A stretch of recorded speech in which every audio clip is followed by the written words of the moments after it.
For the Record is brought to you by Vamped Motors, the only authorized Ford and Toyota dealership serving the Cayman Islands. Cayman Pharmacy Group, with a location in West Bay and professional pharmacy at CTMH Doctors Hospital. The Cayman Pharmacy Group has a location for you just around the corner. Seaboard Marine, with over 35 shipping ports, find your shipping solution by calling 949-4977 or visit seaboardmarine.com for competitive rates. FIS MoneyGram, the safest and most convenient way to send money worldwide. MoneyGram, bringing you closer. Coca-Cola, available across the Cayman Islands from Tortuga Distributors. Accept no substitutes. Taste the feeling with Coca-Cola. Brand Source Home Gallery, inspiring luxury. And Fidelity Bank. Fidelity, we're good for you. This is For the Record with Ort Connor.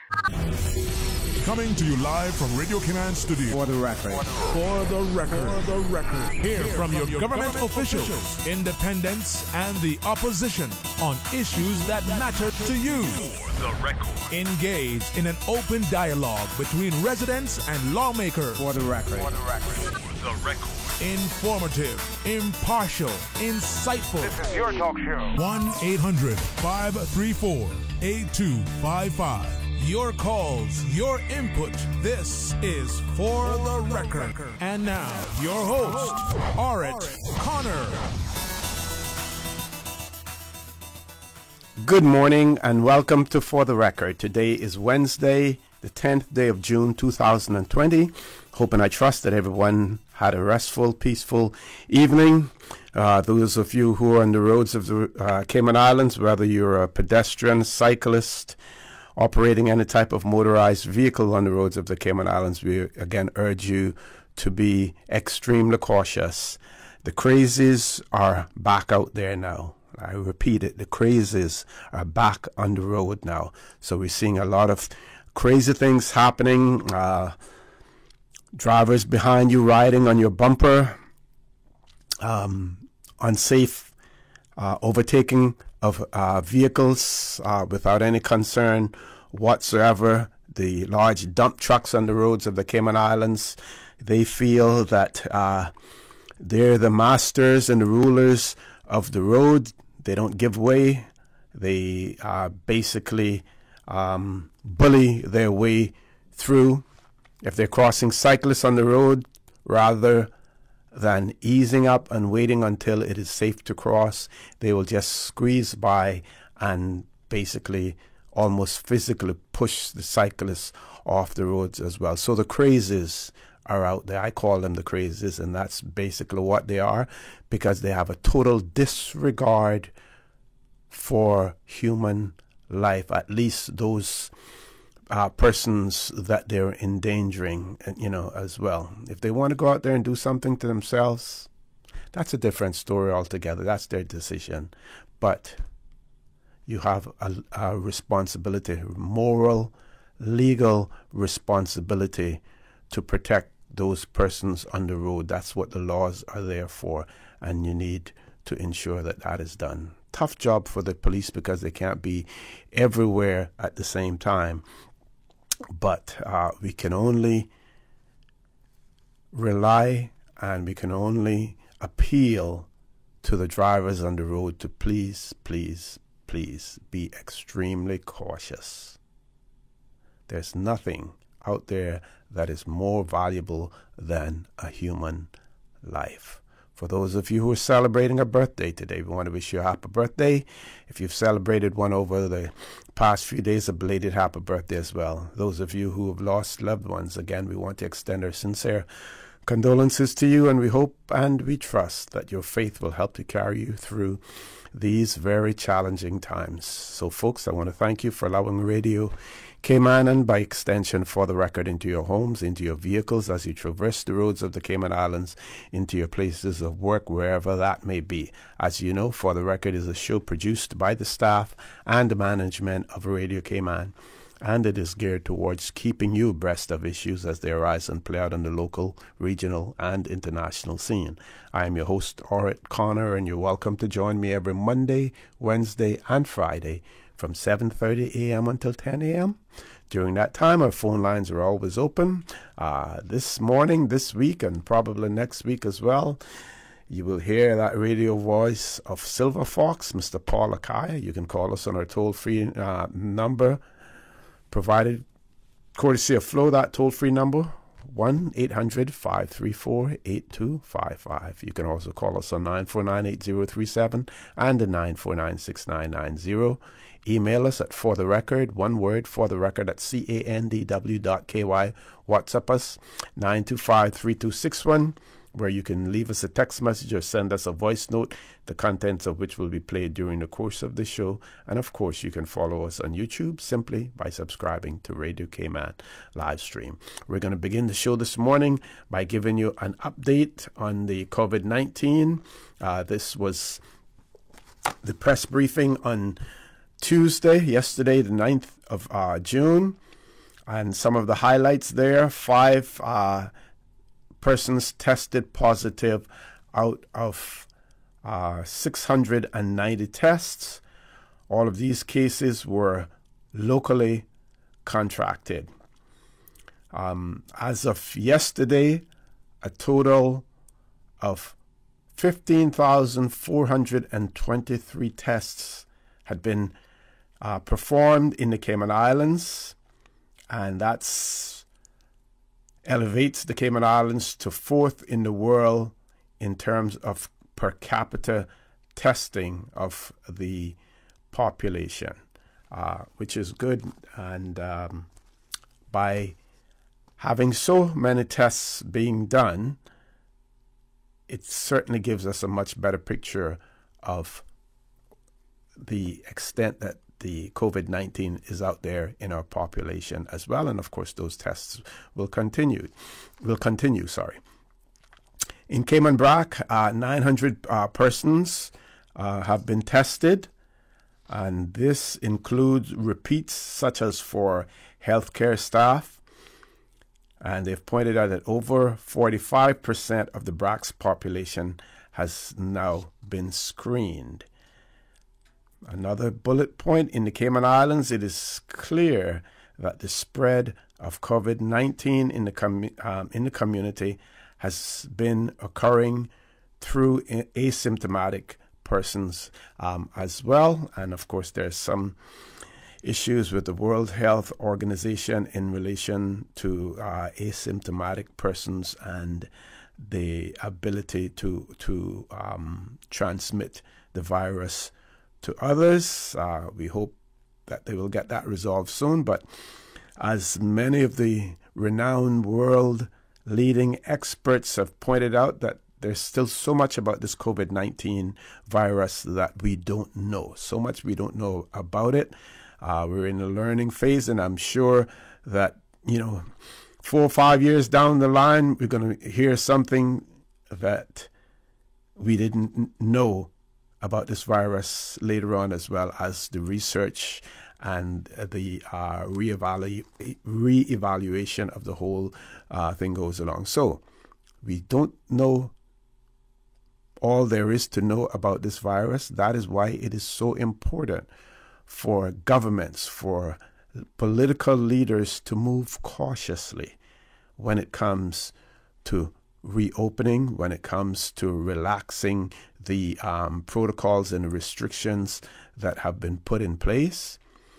And if you're not a strong leader and you succumb to the calls made from persons who have nothing more than emotions into the arguments, because they're not coming with any knowledge or wealth of knowledge, but simply reacting from an emotional standpoint. And if you're not a strong leader and you succumb to those persons, you could be putting many, many more lives in danger as well.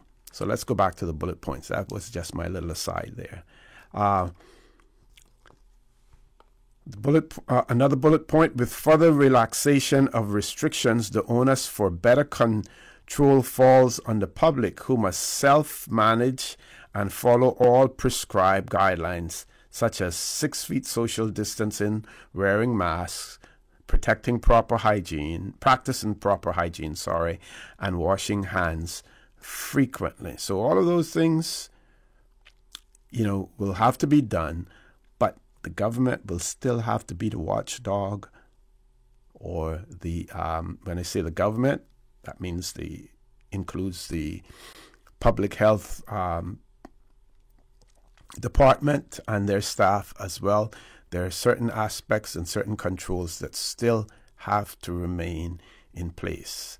Another bullet point, 2,700 tourism employees have registered for government financial assistance. To further assist local businesses, Cabinet has directed government departments to process all invoices and refunds with haste. For instance, WORC, W-O-R-C, and CBS have been directed to process their backlog of refunds within 14 days. While there is no requirement for the 6-foot physical distancing for members of one household in outdoor restaurants and bars, it is a requirement for non-family members who sit at the same table as well. So those are the main bullet points from yesterday's press briefing as well.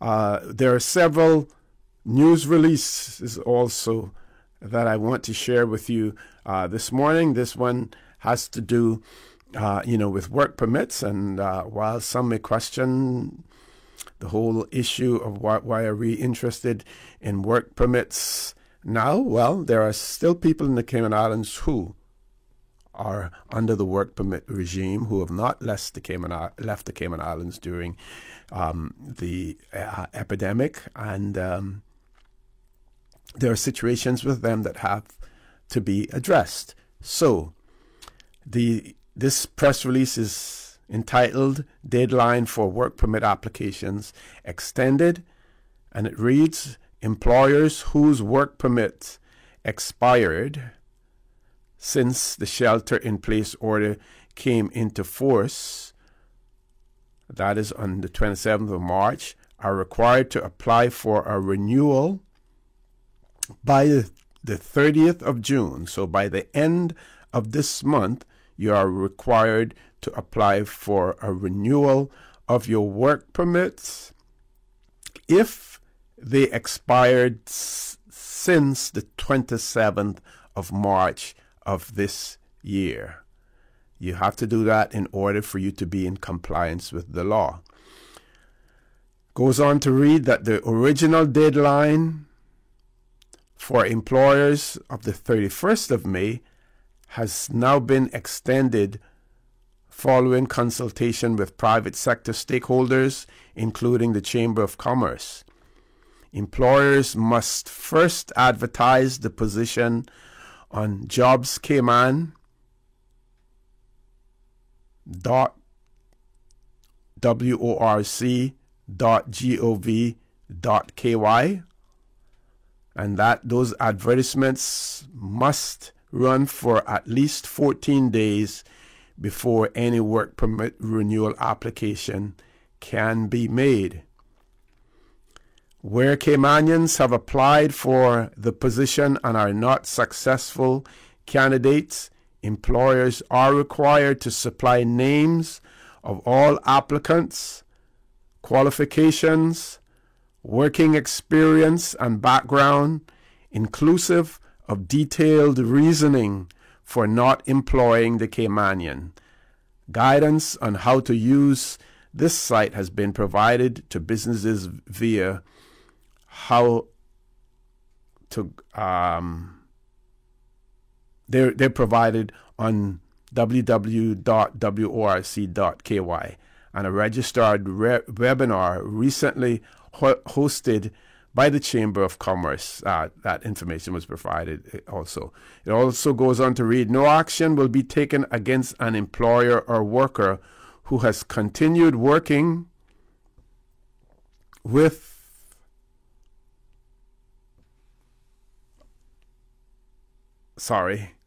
no action will be taken against an employer. Why don't we go to the commercial break, Paul, and I can get the rest of that afterwards. Folks, please stay tuned for the record. We'll be back shortly. The Cayman Islands boasts of a long, colorful, and rich history. In tribute to our roots, Radio Cayman, the voice of the Cayman Islands, is pleased to bring you the Historical Vignette Series, brought to you by Rotary Central. For more than 110 years, Rotary members have used their passion, energy, and intelligence to take action on sustainable projects. The Cayman Islands, He hath founded it upon the seas. Dr. Marco Enrico Clifton Giglioli, OBE 1927-1984. Dr. Marco Giglioli was born in British Guiana, a son of Mariologist Dr. George Giglioli. Attended school in Italy and Guyana. Graduated from Canada's McGill University. Earned his PhD at the London School of Hygiene and Tropical Medicine, where 20 years later he earned his DSc.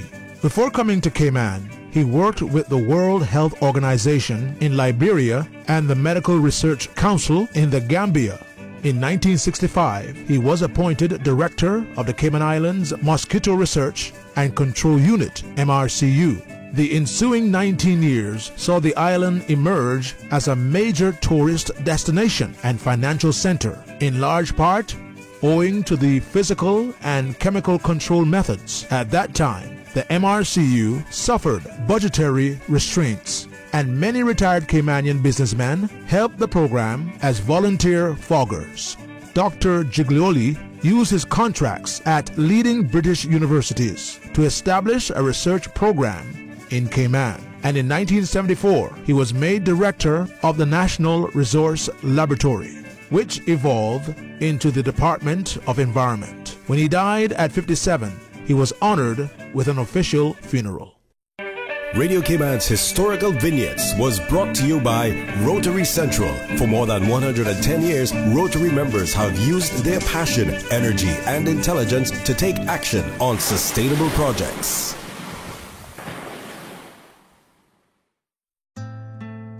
Even in this time of uncertainty, time of challenge, we adapt to change, making good on opportunity, clearing a path of continuity. Our children, our students, seek to further learning confined at home. Our teachers reach out and teach, furthering scholarship, their classrooms scattered far and wide, using technology, bridging distance. That's why Rotary Central joined the AlphaSoft initiative, sponsoring a first batch of 297 of the 600 laptops needed for students in need, students who would be absent from school without a laptop. $7,000 dedicated to the purchase of laptops benefiting children at John Gray High, children at Sir John A. Cumber Primary in West Bay, Rotary Central, and the AlphaSoft initiative, taking care of children who want to learn. Our children, their future, more secure. Rotary, connecting the world. Recent worldwide events bring into focus the need for quality health care. Your life is meaningful. Your health is no laughing matter. Cayman Pharmacy Group strives to make your health their concern, recognizing the complexities of pharmaceuticals and the need to personalize your care with one-on-one counseling.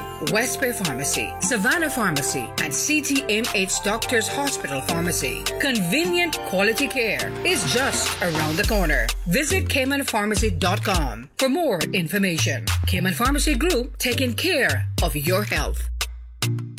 Fidelity Bank would like to thank all essential workers. We salute your efforts and thank you for the sacrifices you've made to keep us all safe.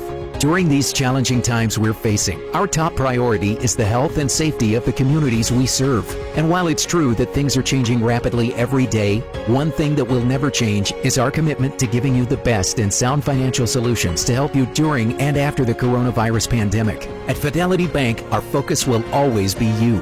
Fidelity, we're good for you. At Seaboard Marine, customers often ask us questions about their shipments. Hi, I'm thinking of buying a car from the States. Which port do you ship out of? Hi, we ship out of Miami, Houston, and Brooklyn. Just let us know your port of choice and we can provide you with a quotation and answer any questions you may have on insuring and protecting your vehicle during its journey. Shipping shore to shore, Seaboard. Hi, I'm remodeling a bathroom. I have a few questions. Sure.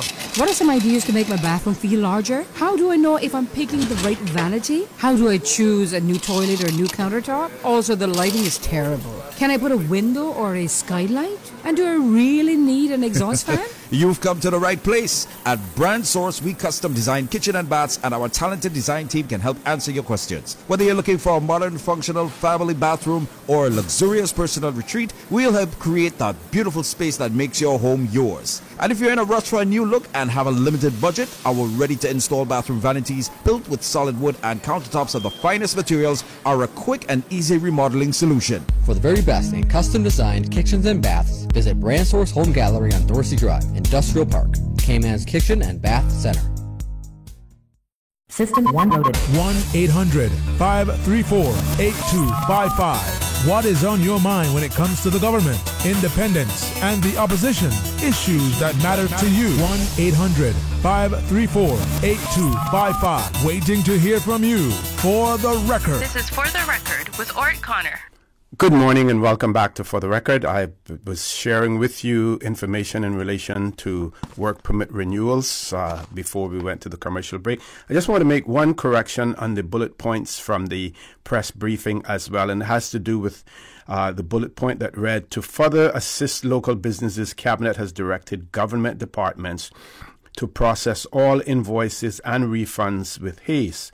For instance, WORC work, and I read CBS, which was in that release, but a later release corrected that, and its Customs and Border Control have been directed to process their backlog of refunds within 14 days. So, with the press release on work permit renewals, it goes on to read that no action will be taken against an employer or worker who has continued working with an expired work permit, provided that the employer applied for a work permit renewal or grant in the case of temporary work permits before the deadline of June 30th. So you can continue to work. It is now extended until the 30th of June 2020. As opposed to the 31st of May, which was the first deadline for that. Bearing in mind that these permits would have had to have expired after the 27th of March, which was the date that we basically went into lockdown, right? The press release goes on to read that the Workforce Opportunities and Residency Cayman work offices have been closed for the public since the 27th of March as part of the government's COVID-19 suppression strategy. As such, employers have only recently been able to apply for work permit renewals under newly established arrangements. Employers wanting to apply for work permit renewals or grants should visit the website of www.worc.ky for application forms and guidance on how to submit, including how to pay. It goes on to say that work continues to offer services, and for questions or assistance, persons can contact customer care by texting this number 925-7199, or you can call the call center 945-9672, or you can email work, WORC, @gov.ky as well. So that is extremely important in terms of work permits. Now, we also have one for voter registration and a date line for voter registration as well, and I will share that with you also. And it reads, the Elections Office reminds the public that the next deadline to register to vote is Wednesday, the 1st of July, 2020. Please take this date down. The 1st of July, 2020 is the next deadline to register to vote in the Cayman Islands. We're not saying that this is the last opportunity, but this is the next deadline, the 1st of July 2020.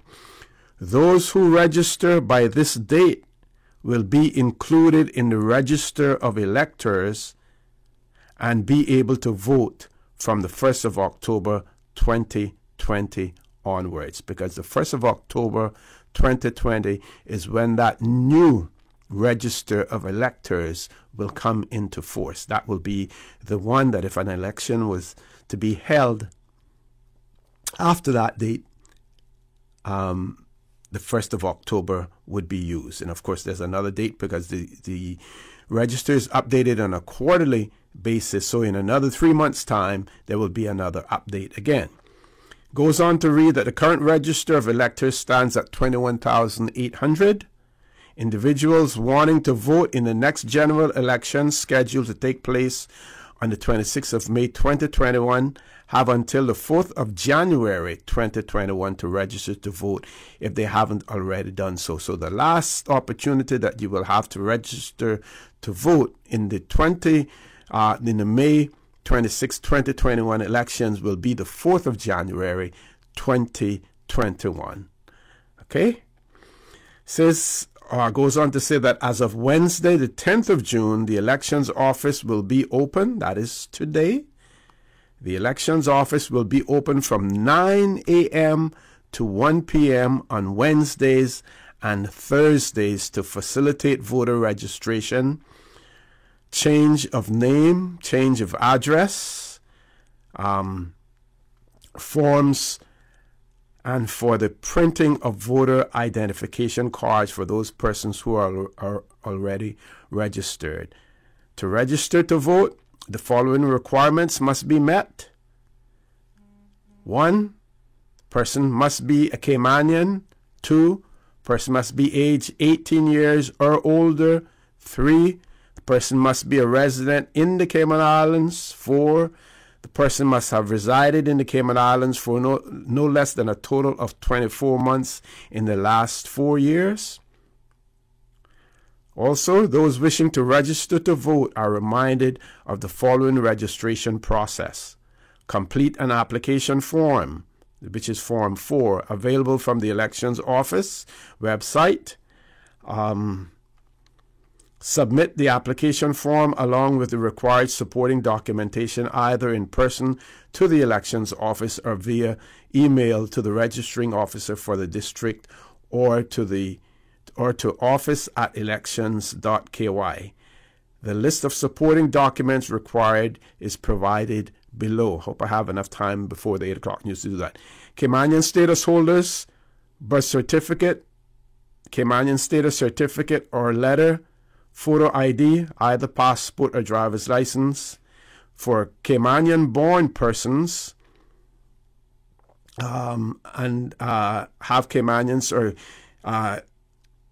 parents or grandparents who are Caymanians, you need to provide a birth certificate of the applicant if born in the islands, birth certificate of one of his or her parents or grandparents that were born in the islands, photo ID, either a passport or a driver's license. Persons who have recently concluded prison sentences of more than 12 months are reminded that they need to re-register to vote using the same process described above. Individuals who are unsure if they are currently registered are able to check their details on the Elections Office website. The registration deadline is also an opportunity for existing voters to do their part in maintaining the accuracy of the list of electors. going past the 8 o'clock news. So, Paul, I'm going to stop there and share this additional information when we return. Folks, please stay tuned for the record. We'll be back shortly. Radio Cayman time check is now 8 a.m. This time check is brought to you by our friends at Foster's. Foster's weekly specials are back, and we have big savings across the store. Like select Kellogg's cereals, 2 for $5, save $4.98 on 2.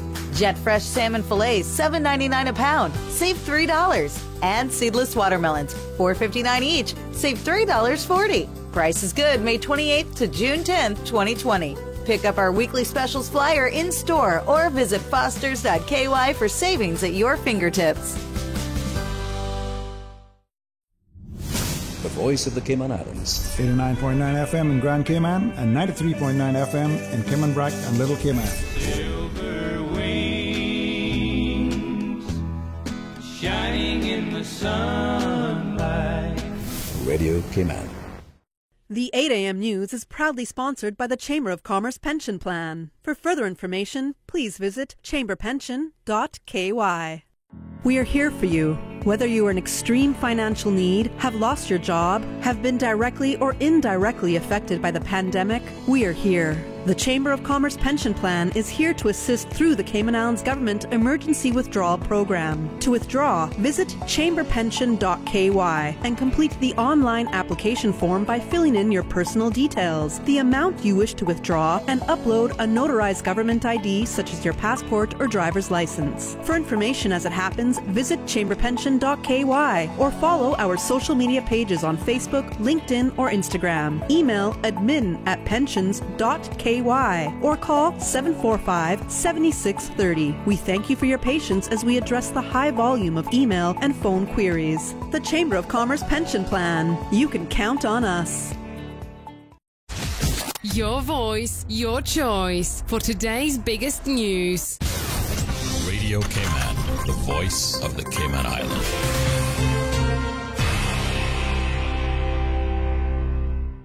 With your latest news, I'm Carsley Fuller. His Excellency the Governor Martin Roper says one great feature of the pandemic is the uncertainty around the science of coronavirus. We've had a perfect example of that today.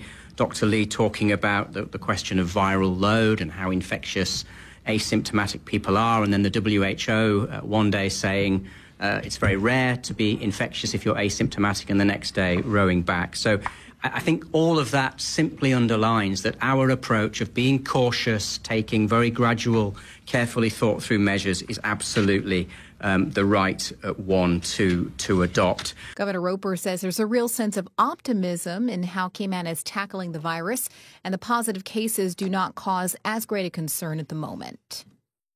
The Family Resource Center is gearing up to host its 7th COVID-19 parenting webinar tonight. These weekly facilitator-led sessions in Zoom cover topics giving support, resources, and guidance on many challenges parents and caregivers face in supporting children during these difficult times. Participants are encouraged to air their concerns and observations during the question and answer segment of each session. So far, Minister for Health and Culture, the Honorable Dwayne Seymour, says the webinars have attracted more than 60 participants, and the hope is to continue holding webinars until July 27th. This week's topic is parenting your infant during COVID-19, which is the first in a series of this particular topic. Guest presenters will be experts from the Early Childhood Care and Education Unit. You can find information on how to register for these webinars on the Family Resource Center Facebook page, www.facebook.com/Family Resource Center. It all starts at 4:30 p.m. Future topics include budgeting during COVID-19 and how to promote healthy digital use. And managing cash flow in a crisis is the focus of the Cayman Islands Center for Business Development's 6th webinar for local businesses affected by COVID-19. Details from Radio Cayman's Paula Cow. CICBD's 6th webinar on managing cash flow in a crisis will be held tomorrow, Thursday, June 11th, 10 a.m. to 12 noon. The session will be hosted by CICBD in partnership with Link International Group, a business support and development organization in the Cayman Islands. Part of their mission is to provide entrepreneur education and training workshops. The Cayman Islands Center for Business Development, an entity under the Ministry of Commerce, Planning and Infrastructure, was opened earlier this year to provide support to businesses across the islands, especially during the COVID-19 pandemic. For Radio Cayman News, I'm Paul Akal. Now with a check of international news, here's the BBC, which will take us out of the newscast. I'm Karsley Fuller from Radio Cayman's newsroom. BBC News with Jerry Smith. Prosecutors in Sweden say they finally identified the murderer of the country's Prime Minister, Olof Palme, in 1986. He is Stig Enström, a graphic designer who died 20 years ago and was likely to have acted alone. The prosecutors strongly criticised the police for ignoring witnesses who had identified Enström. But much of their evidence is indirect and there's no indication of his motives. The Swedish Prime Minister said the open wound of the murder could now begin to heal. In Italy, a group of relatives of coronavirus victims has filed legal complaints over how the pandemic was handled. 50 people submitted their objections in Bergamo, one of the cities worst affected. They allege that they and their relatives were abandoned during the crisis. Senior EU officials have called on Facebook, Google and Twitter to provide monthly reports on their fight against coronavirus disinformation. They warned that lies about the virus can kill. In a rare move, Beijing is punishing China's equivalent of Twitter by suspending some of its key functions. State media outlets suggest it's linked to a Weibo discussion that revealed a top businessman's affair. African leaders have been sending condolences after the sudden death of Pierre Nkurunziza, the president of Burundi. But critics say it's a shame that the 55-year-old died before justice could be served for abuses on his watch. BBC News. The 8 a.m. news is proudly sponsored by the Chamber of Commerce Pension Plan. For further information, please visit chamberpension.ky.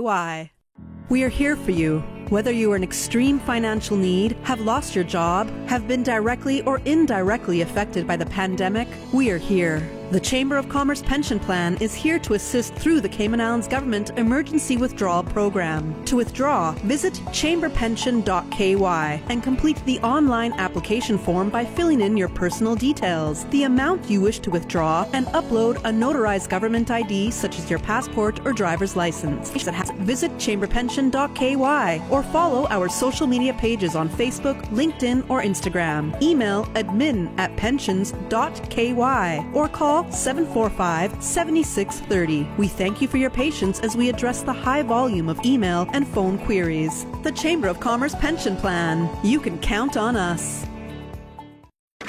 Stay in touch with Radio Cayman for the latest in news and information. Follow Radio Cayman on social media, Facebook, Instagram, Twitter. Download the Radio Cayman app or log on to our website, www.radiocayman.gov.ky. Radio Cayman, your voice, your choice, your radio. The Wharf Restaurant is back open to the public. After donating over 20,000 meals during the lockdown, we are energized and proud to have been able to help. Book your waterfront reservations today and enjoy live music while watching the sunset on our spacious and breezy terrace. The Wharf has fresh fish and fresh local produce options every day, as well as an extensive wine list. We are family and kid-friendly with a kids menu and tarpon feeding every night. We are looking forward to welcoming you back. Call 949-2231 to book your table today at The Wharf. The Cayman Islands government wishes to advise the public that they will continue to distribute reusable cloth masks across the Cayman Islands with the assistance of the RCIPS Community Police Officer and Community Safety Officer in your areas. Members of the public living in gated stratas are asked to contact the Community Policing Department at the Georgetown Police Station on 649-4222 to arrange delivery or collection of their mask. Stay safe, Cayman. These are stressful times. We can all use a little break from the stress. I got ice cream for you. Did you know, according to Science Times, eating ice cream in moderation can help reduce stress? You're not dreaming. You heard correct. Ladies, gentlemen, and kids alike, Cayman Ice Cream is here to save your day. With home delivery of the best homemade ice cream on the island. Quality assurance guaranteed. $10 half-gallon tubs of crazy grape nut, rum and raisin, vanilla, cookies and cream, banana, strawberry, and Guinness. Call 323-0861 to place your Cayman Ice Dream order now and feel the stress melt away. Indulge in your dreams today. Cayman Ice Dream, 323-0861. Cayman Ice Dream is also available in all supermarkets. The Weather Report is proudly sponsored by Super Stitch Sewing and Fabric Center, your one-stop household store at 39 Pasador Place, Smith Road. Still offering the best prices in town. Call 949-2833 or go to superstitch.com.ky. New stock has just arrived at Super Stitch. Now don't take my word for it. Drop by and see for yourself. Fresh off the boat, we have loads of fabric, vinyl upholstery fabric, fabric for cushions, outdoor fabrics, and dress fabric. That's not all. Super Stitch has sewing accessories and craft items. Included in the new shipment, you will find sheets, comforters, throw pillows, bath mats, rugs, and curtains for every room in your home. Super Stitch, 39 Pasador Place, Smith Road. Still offering the best price in town. Call 949-2833 or go to superstitch.com.ky. Good morning, my friends. Let's take a look at your latest weather. All compliments of our friends at Super Stitch. Present temperature now 84 degrees Fahrenheit. Conditions are partly sunny. Relative humidity 83%. Last night's low was at 79. Winds are out of the east at 6 knots. Barometric pressure now 29.91 and rising. Wind gusts up to 6 knots. An increase in cloudiness and showers are expected across the Cayman area from late tonight as an upper-level low-pressure system moves just east of our area. Forecast for today, partly cloudy skies with a 30% chance of showers and possible thunder, especially over Cayman Brac and Little Cayman. Temperatures will rise to the upper 80s. Winds will be east to northeast 5 to 10 knots. Seas will be slight with wave heights of 1 to 3 feet. Later on tonight, partly cloudy skies becoming cloudy at times with a 40% chance of showers and possible thunder. Temperatures will fall to the upper 70s. Winds will be east to northeast at 5 to 10 knots. Seas will be slight with wave heights of 1 to 3 feet. Low tide is coming up in the next 8 minutes at 8:20 a.m. It's going to be high at 1:31 p.m., low at 7:38 p.m. For tomorrow, high tide is at 2:37 a.m., low at 9:23 a.m., high at 3:03 p.m., and low at 8:56 p.m. Sunset this evening is at 7:02. Sunrise for tomorrow at 5:48. The outlook is for a decrease in cloudiness and showers from Thursday evening as the upper-level low-pressure system moves over the northwest Caribbean. Light northeasterly winds and seas will continue across our area through Friday morning. That's your latest weather right here on your Radio Cayman. Super Stitch Sewing and Fabric Center was the proud sponsor of the Weather Report, your one-stop shop for all of your household items, craft items, jewelry, beads, and decorations, and much more. Call Super Stitch at 949-2833 or email customer care at superstitch.com.ky.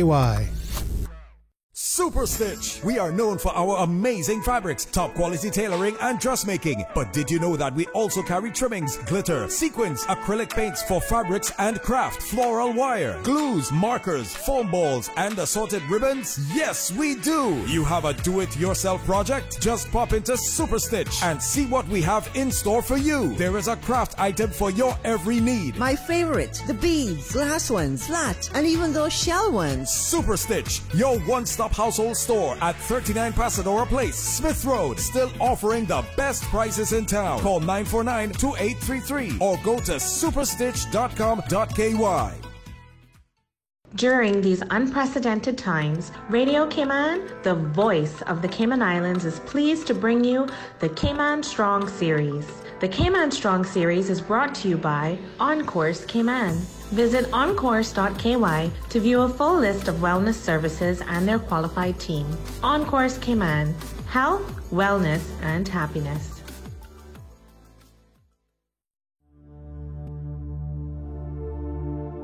Change your thinking, change your life. Mastering the art of communication can open doors for you. As Susie Kassem wrote in her book, Rise Up and Salute the Sun, we cannot control the way people interpret our ideas or thoughts, but we can control the words and tones we choose to convey them. Peace is built on understanding, and wars are built on misunderstandings. Never underestimate the power of a single word, and never recklessly throw around words. One wrong word or misinterpreted word can change the meaning of an entire sentence and start a war. And one right word or one kind word can grant you the heavens and open doors. Change your thinking.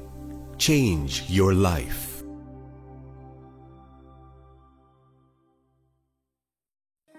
These days, feelings of loneliness, anxiety, stress, and depression can be overwhelming. Just know you are not alone. OnCourse Cayman offers private mental health services for children, teens, adults, and groups. Visit oncourse.ky to view a full list of wellness services and their qualified team. OnCourse Cayman. Health, wellness, and happiness.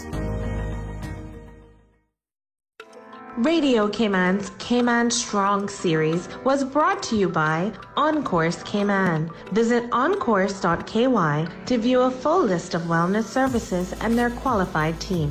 OnCourse Cayman. Health, wellness, and happiness. The traffic report is brought to you by Subway. Planning a meeting, event, or office celebration? Visit subway.ky to place your catering order today.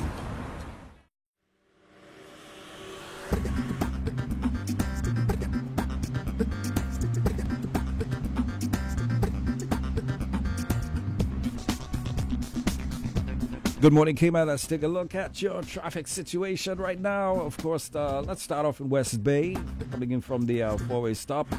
Very, very light traffic at the moment. And if you're heading down West Bay Road, similar light traffic. That's little bits looking good, and good movement of traffic as well. Coming out of the east-west arterial, very light traffic at the moment. Similar along the just outside King Sports Center, looking at the Linford Pearson Highway. Good movement of traffic heading in the western direction.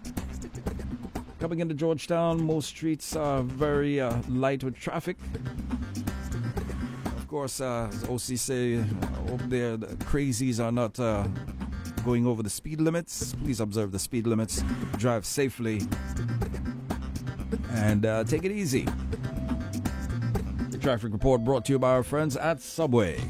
Subway is helping to keep Cayman safe by limiting store openings and hours, offering curbside pickup and delivery right to your door. With 3 locations currently open to serve you: Anderson Square in Georgetown, Centennial Towers in West Bay, and Countryside Shopping Village in Savannah. Subway is open from 7 a.m. to 6 p.m. on soft curfew days. Free delivery for orders with a minimum $20 purchase. Delivery times only from 10 a.m. until 3 p.m. Subway, helping you to enjoy your favorite foods in the safest way possible.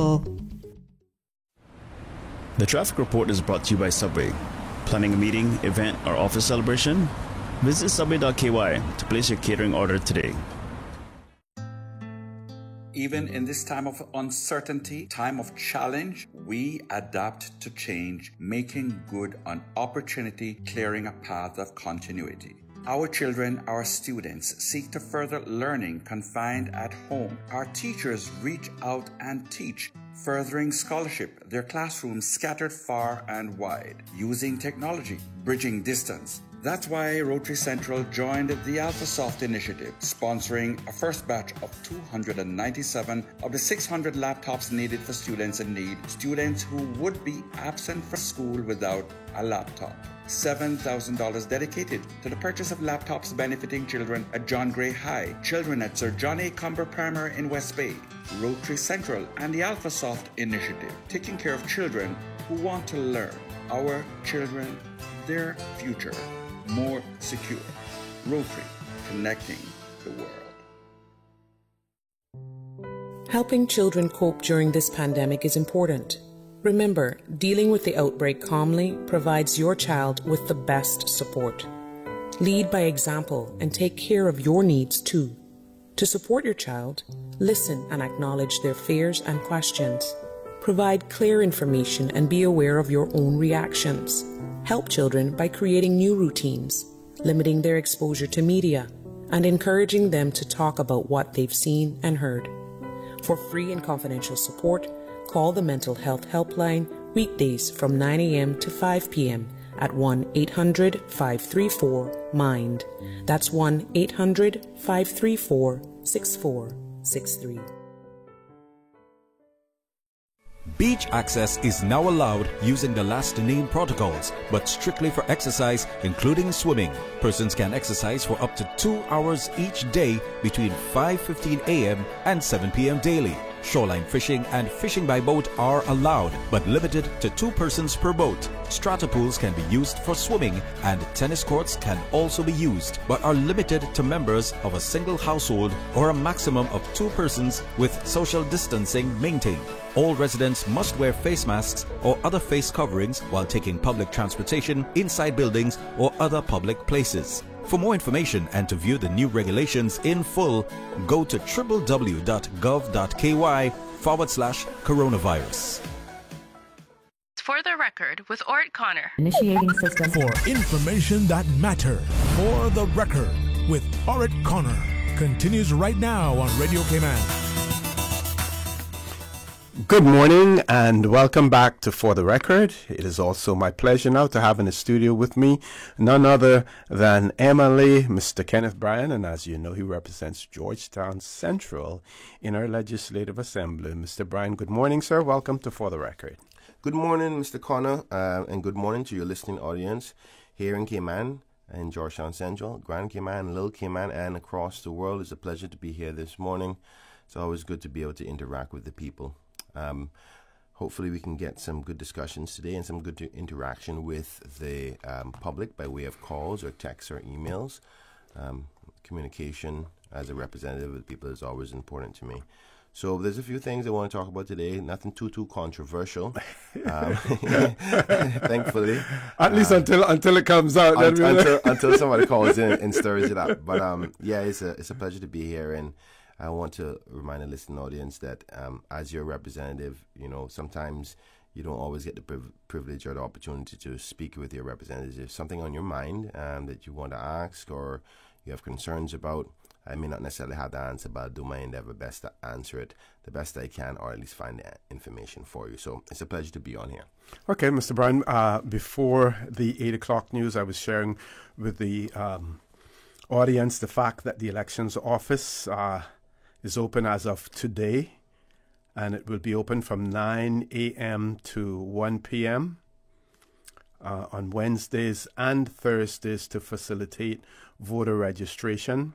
Also, those persons who have a change of name or a change of address forms, they will also be printing voter identification cards for those persons who are already registered, and then they gave information in relation to register to vote, what the requirements that must be met, which include a person must be a Caymanian, they must be aged 18 years or older, they must be a resident of the Cayman Islands, they must have resided in the Cayman Islands for no less than a total of 24 months in the last 4 years. Also, the elections office pointed out that those wanting to register to vote are reminded of the following registration process. They must complete an application form, which is Form 4, available from the elections office website. They must submit the application form along with required supporting documentations, either in person or they can to the elections office or via email to the registering officer for the district or to the office at elections.ky. And I'm sure during the course of the show you will give some information in relation to who the registering officer is for Georgetown Central area as well, and the fact that it doesn't preclude members of the Legislative Assembly or friends from taking the application, completed application in for them as well. So when it says in person, doesn't necessarily mean that the individual has to personally take it. There's some other person can take it, for them as well. And they gave the list of supporting documents required for Caymanian status holders. They have to provide a birth certificate, a Caymanian status certificate or status letter, a photo ID, either a passport or a driver's license. For Caymanians born, those born in the Cayman Islands and having Caymanian parents or grandparents, they must provide a birth certificate of the applicant. If born in the islands, birth certificate of one of their parents or grandparents that were born in the islands, a photo ID of the individual who's making the application, either a passport or a driver's license. And it says that persons who have recently concluded prison sentences of 12 months or more are reminded that they need to re-register to vote using the same process described before, because what basically happens with them is that they're taking off the list, right? Individuals who are unsure if they are currently registered are able to check their details on the Elections Office website as well. The registration deadline is also an opportunity for existing voters to do their part in maintaining the accuracy of the list of electors. And they advise that the following individuals are strongly encouraged to contact Elections Office in order to make necessary updates. Those are existing voters who have recently moved residence or changed their name or occupation, friends or family of a registered voter who has passed away over the last 6 months, particularly if the individual passed away overseas. Right, that's important. And if you want to take a note of that, and we can point out the significance of that to the listening audience, because they may say, well, if the person passed away, don't they have a register of it? It depends on where they are. So family members who believe their relative is no longer medically or mentally able to vote, this should be confirmed in writing by a medical doctor. Individuals who wish to object to a voter being included on the list on the grounds that they have been living outside the Cayman Islands for more than 2 years for reasons other than education, work for the government, or work on an aircraft or ship. And we can put an asterisk by that one as well. This whole objections process, whether or not that is archaic, whether or not we need to have that in place any longer, or whether or not we should give more authority to the supervisor of elections and the registering officer, as well as the revising officer, who's a senior magistrate, to make those decisions. And also it points out, if you want more information in relation to voter registration and other things in relation to elections, you can visit the elections website at www.elections.ky as well. Well, Osei, the topic that you just spoke about is ever so important, and like how it always is every 4 years and all throughout the years as well, as we are governed by our representatives. I think a lot of people may have recognized the importance of being registered now, because particularly in this pandemic, those who haven't had official IDs and how important it was, because in this case it was difficult. I had so many people who were trying to call me to try to get identification that proves that they're Caymanian and that is a valid government ID. And that was difficult because if you didn't have a driver's license or if you didn't have your passport, your voter's ID is an ID that doesn't expire, as well as it proves that you're Caymanian. So outside of the first priority, which is the democratic process in governing your own country and selecting who you want to run your community, the ID is a very practical thing, because we don't have a national ID at this particular point, and that's basically the substitute for it. So I think a lot of people are recognizing the importance of getting registered to vote outside the principal reason, and I think it's encouraging that people should get registered to vote now to get those IDs, because though the pandemic is receding, thank God for that, we still have the hurricane season along. We never know what's going to happen. Having a proper government ID that doesn't expire is only to your own benefit, because we will need it in many other circumstances. So, one second. We have two callers on hold, but we're going to take a commercial break, and then when we return, we're going to grab those two callers because they're waiting for a while. No problem. Folks, please stay tuned for the record. We'll be back shortly.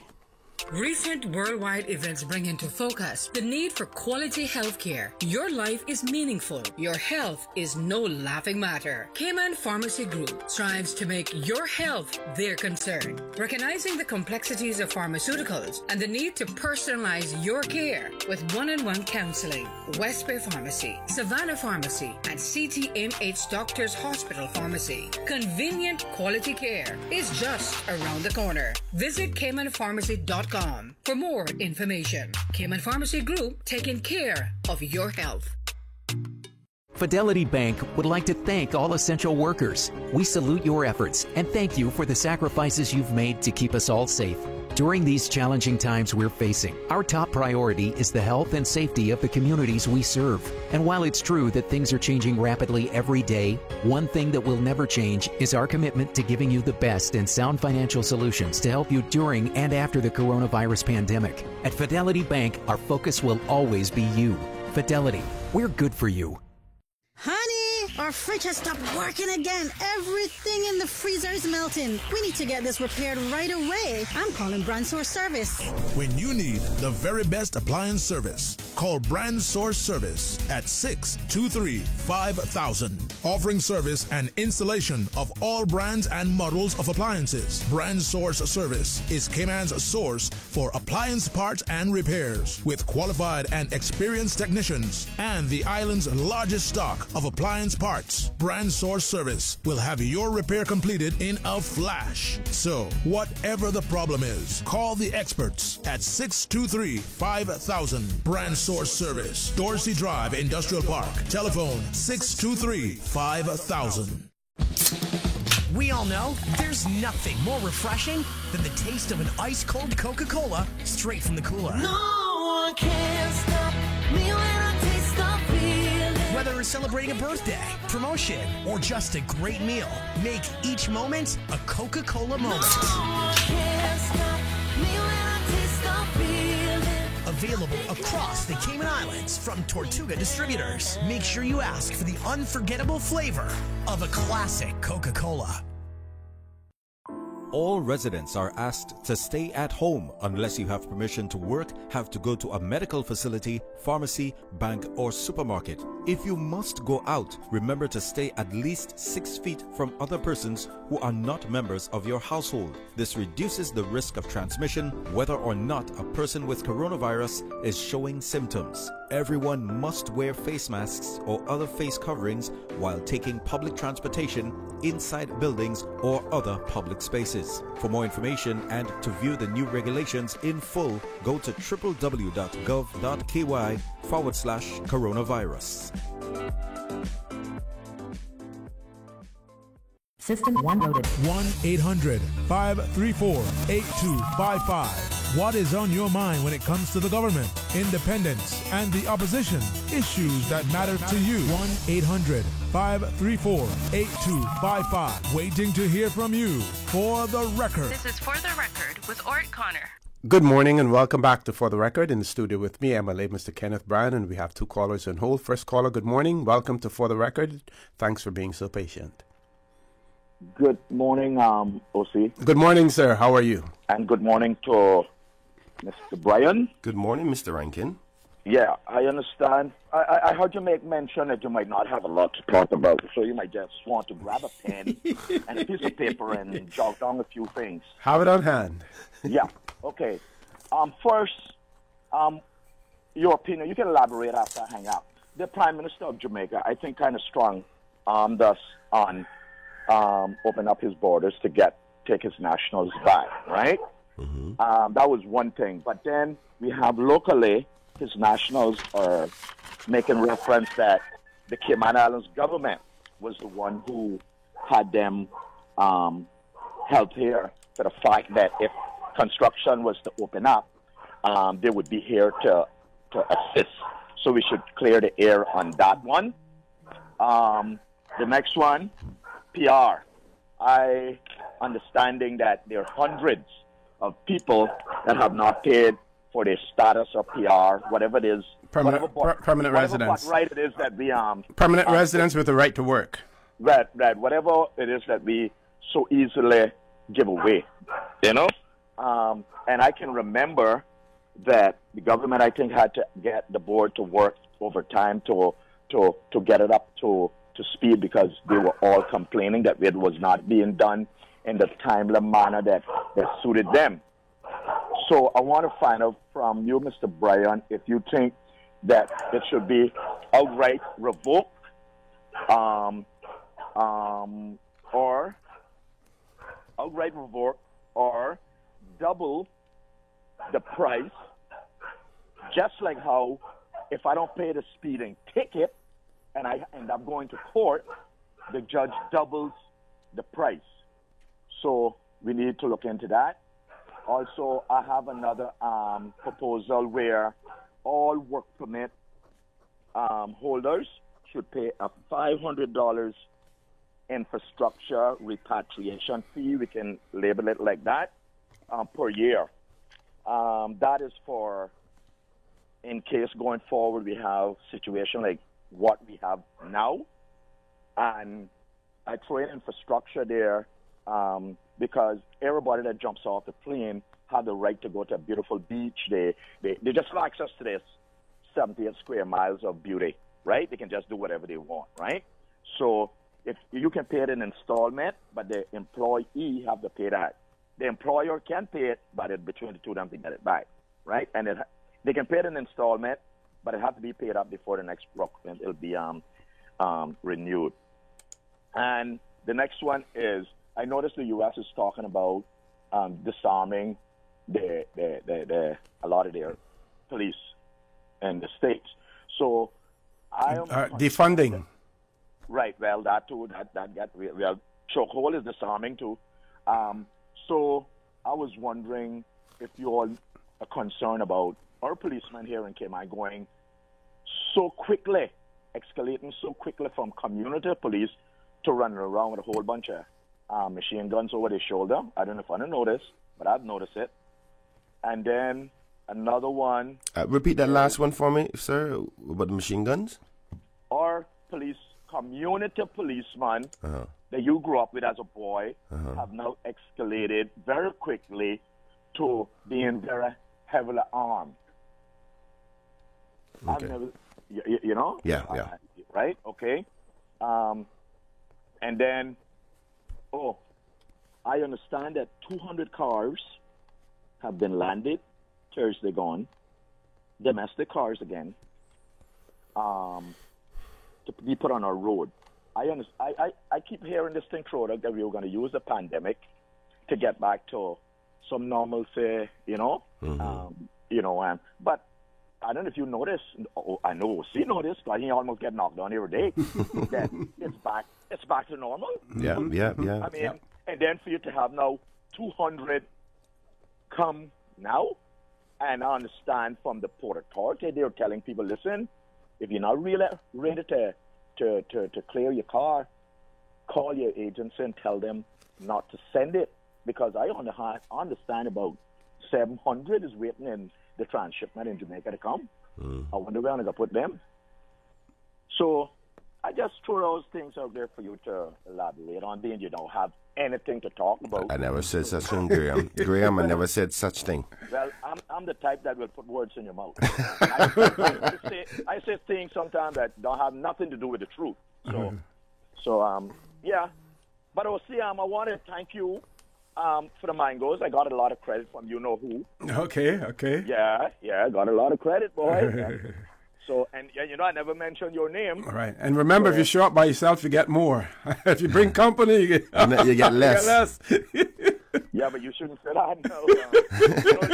He's one of them listening. All right. Talk to you later. All right. Take care. Mr. Brian. I want to thank so much Mr. Rankin for calling in. Good friend of ours and a wonderful personality, I must say. I'm so glad to call him my friend. So he said a number of things. So Let me see if I can answer all of them as much as I possibly can. He alluded to some sort of accusation that the Cayman government was holding Jamaicans back from going back home. I'm not sure where that came from because I don't think that was ever dispelled that way. I think it was. I don't know if it's on Facebook or comments on other social media platforms and stuff like that. Well, social media is a chaotic world right now, so you never know what to accept. And I encourage people to be very mindful before they just accept what they see on social media, because people just put things out there. But anyway, the truth of the matter is that, the Jamaican government was not willing to accept anybody for that fact, much less their nationals, to come back to Jamaica. And now that we've passed that hurdle, we're going through the necessary process and diplomatic change to make sure that persons who need to go back home can go back home. And we've had one flight already, and I think another one scheduled. I'm going to look to see what one is tomorrow and one is for Friday. Yep. So we have 2 more flights, so that would be 3 in total, and I'm certain there's going to be more.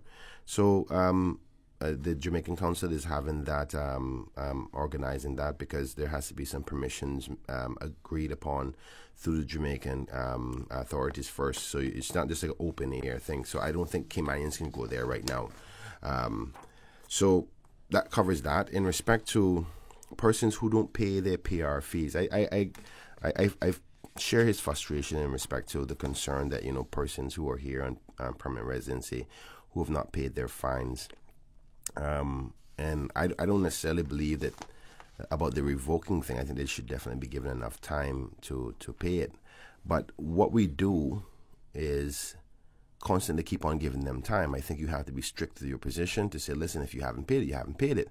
If they don't understand that there's a penalty, people will keep on pushing the line further and further and further and further along. Double fining them. If they can't pay the first fine, I don't see how they're going to be able to pay the second one. And until you take a strong arm approach about enforcement and withdrawing these PRs from persons who don't pay, they will continue to do that. That's just human nature. So sadly, there's a lot of people here who have PR that are great citizens and who've been given to our society, but they have to recognize that these fees are fees that we use to take care of the community as a whole. It's a way of government taxation for general revenue, and they can't just seem to avoid it. So I share his concern. I don't know why the enforcement arm has allowed it to get to this point, because there is agencies within government that are responsible for the collection of that.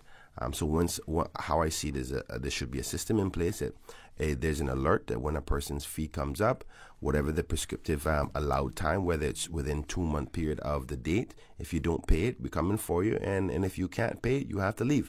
If you don't cement that kind of approach down from early, then people will continue to say, well, boy, I don't have it, I need more time. And we do have this bonding relationships with persons who are here. And granted, they're people we love and stuff, but if you don't lay down the law, people will continue to say, well, I just don't have it. And there's circumstances in the job market that sometimes put them in that position to say, they can't pay it, whether they lost a job or what have you. And PR persons are quite like Caymanians in one respect. They don't need a work permit, and they're usually last on the list to get a job. I don't know why is it that work permit holders always seem to get the jobs first. In respect to his suggestion about a fund, a fee for work permit holders, I think he suggested $500 to be paid per year for emergencies such as this, is a very strong and smart idea. I think we have to start considering a fund, emergency fund of that magnitude, whereby it goes into one big pot and it keeps on accumulating, whereby in events like this, that we can tap into that fund, because we were stuck with a lot of non-Caymanian nationals where we had to give millions of dollars of assistance to in one way, shape, or form. And we had to be rather lenient with understanding of their circumstances, which I think we're going to be paying for quite some time. I think there's a lot of Caymanian landlords who are going to be disenfranchised by the fact that these persons leave and didn't pay their rent and all those other factors. I think that fund idea is a very good one. I think that's what was in place before about the repatriation fee, and that kind of went out the door. So if I think we need to go back to that, and I think he has a point there. I would love to examine that a little bit more from a systematic perspective to see how it would work. But I agree with the principle of it. And you'd be surprised how much money could be there in the event of something like that moving forward ever happens. In respect to armed police in the community, this is another one I agree with him wholeheartedly, to say I don't like to see big machine guns on squad officers. I just, we understand that there is a squad out there that is armed for emergencies, but we've always had this principle viewpoint that you go, listen, we don't want to see them. You stay in your car, and or if you have to come out, leave one officer in the car watching the guns. If you're getting out, you go into the shop or something like that. You stay, you keep your guns inside there. But I think we're getting kind of loose with this attitude with officers just walking around with big machine guns. I don't like it. I don't want my children seeing it. I think matter of fact, I'm glad Mr. Rankin brought it up, because I'll be bringing it up to the police commissioner to say I don't want to see it. I don't think my children should be exposed to it. A handgun on the side, within reason, even that I can kind of explain to my children. And I think a lot of people feel the same way. Okay. We're going to take a commercial break now. We have 2 callers on hold as well. Folks, please stay tuned. For the record, we'll be back shortly. We will take those 2 calls as soon as we return from this short commercial break. At Seaboard Marine, customers often ask us questions about their shipments. I have various items coming from different suppliers that I need to ship to Cayman. Do you offer consolidation? Yes. Seaboard Marine offers consolidation for full and less than container loads. We can hold your packages at our Miami warehouse until everything arrives and ship it all in one go. And we have the best rates to Grand Cayman.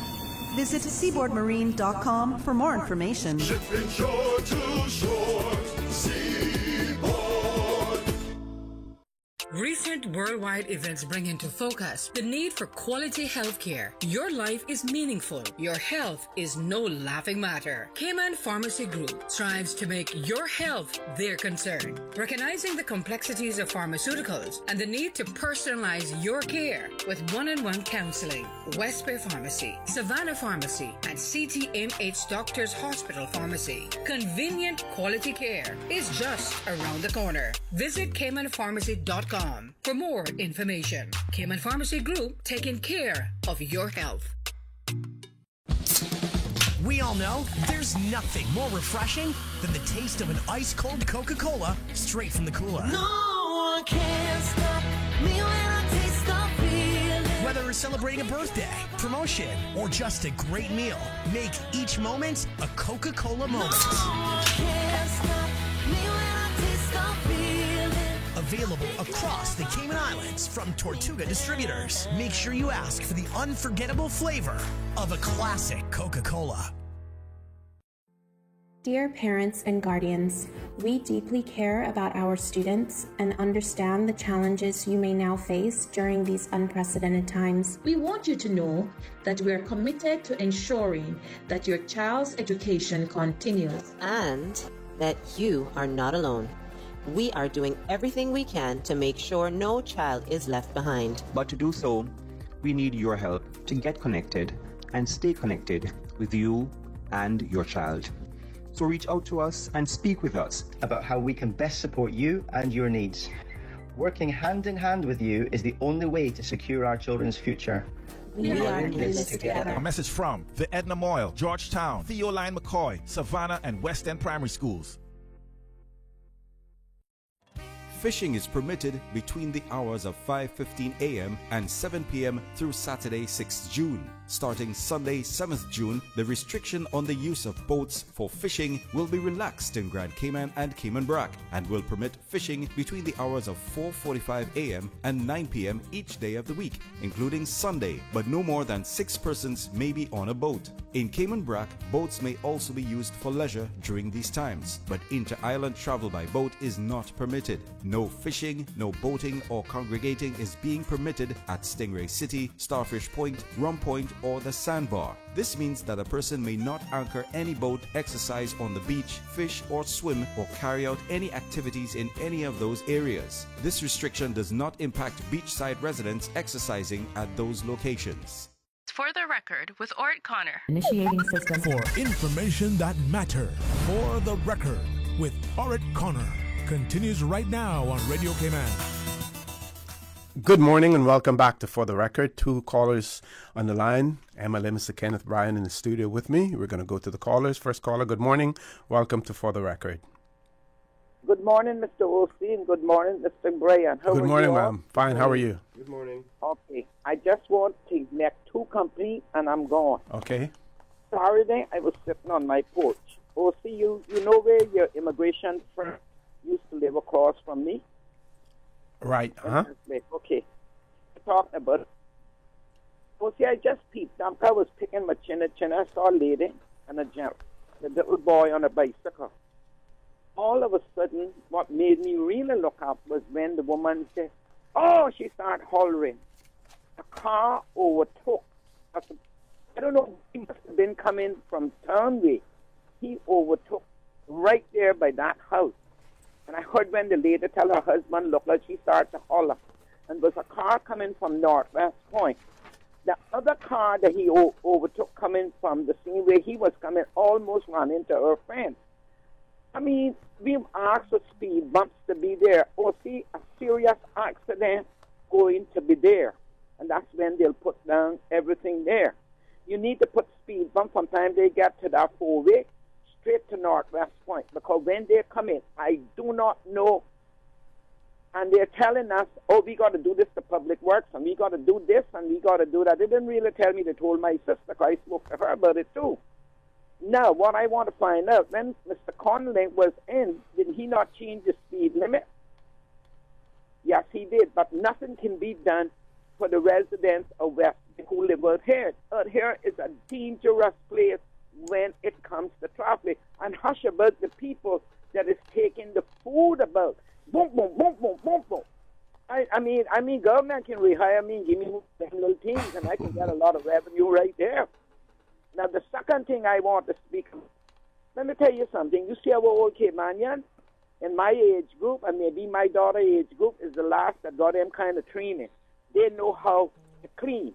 I went to the hospital, and I had to go there because I had to tend to this broke arm and leg that I got. 2 guys was there.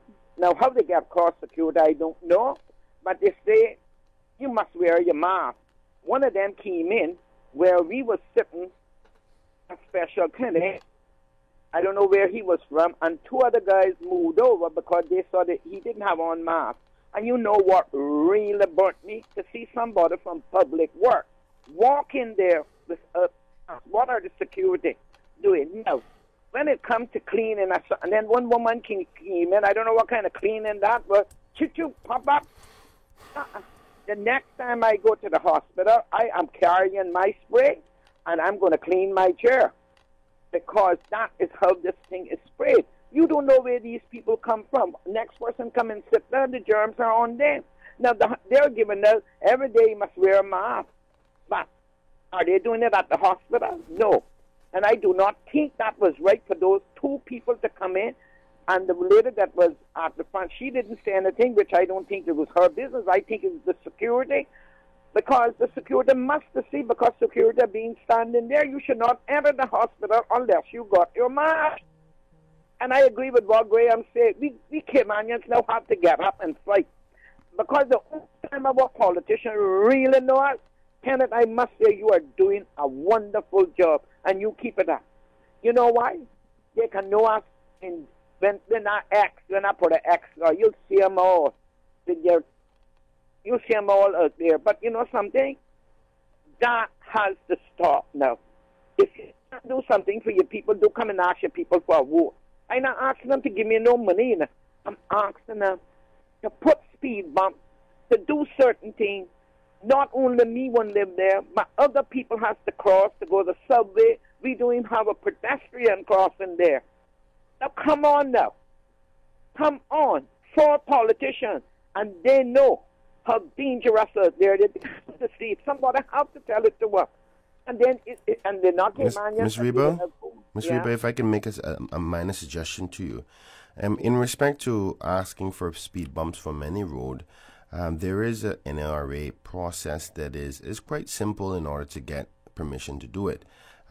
If you find people in the neighborhood who are willing to sign a petition to say that they want it from the same street where the speed bumps would go, if you get enough of persons on that road to agree to it, then you can get it done. You know, it's going to be difficult if it's a main thoroughfare, though. Yeah. Okay, well, what happened? That house, the immigration lady doesn't live there anymore. And then I have my cousin, and then is the DaCostas, and then further down the road. But my point was that you don't even need you don't need your politician to do that. I mean, if the politician, obviously it'd be great for your politician to assist that community with that initiative, but if they don't engage with you, there's nothing you can do about that for right now, at least until the next election. But you can just go together with your community residents and say, listen, if this is something we want collectively together, we sign a petition card to NRA, and the NRA can have the considerations for it. But Kenneth, what you got to realize, this neighborhood doesn't have a big set of people living here now, a big community. So I maybe can get about 1, 2, 3, maybe 4 homes. Well, that's even more. That's even more reason, because if there's not many people living on it, then you have a higher percentage of the people on the road signing the petition. So if you only have 4 people living there, you get those 4 people to sign it. Okay, caller, we have another caller right behind you, and we want to take that caller before the 9 o'clock break. Thank you very much. Next caller, good morning. Welcome to For the Record. Good morning, O.C., and good morning, Kenneth. Good morning, ma'am. Good morning, ma'am. I trust you guys are well. I'd like to endorse everything that Graham said. Not only is he a fantastic photographer, but he is thinking in the box and out the box. I want to say, especially about the PR and the statuses and stuff, I think I'd a little bit different to that. For all of those years that was granted, because it goes right back from that big load that was done in the OC. What year was that? What year was status grants? The big status grant thing, because you were then in 2003. Yeah, so, and if people has not paid from then, but has been enjoying the fruits of our labor to be able to say, oh, I have status, because some might have had it stamped in a passport. Because you know, from your time, there were a lot of passports issued, and them days things were done minutes that they could say that they had a friend, somebody who did it, and I know that for a fact it's quite a lot that succeeded that way.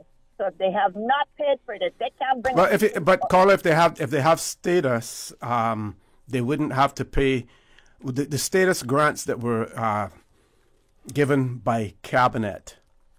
You had to pay a fee for those. You never got the endorsement, a one-time fee, and that was all that was necessary. Now, I know after I left the cabinet office, we still had a list there where people never took up the option, the status grants, which means they hadn't applied for it in the first place. Someone had submitted their name or something like that to it, because it was such a crazy situation that was going on with those grants.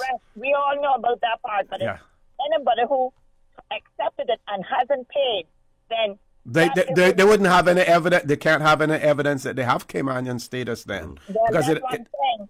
So that would be something that they need to work out really, truly, and to get that sorted out, because I think people need to be at least respectful enough to say, well, boy, I'm lucky to get that.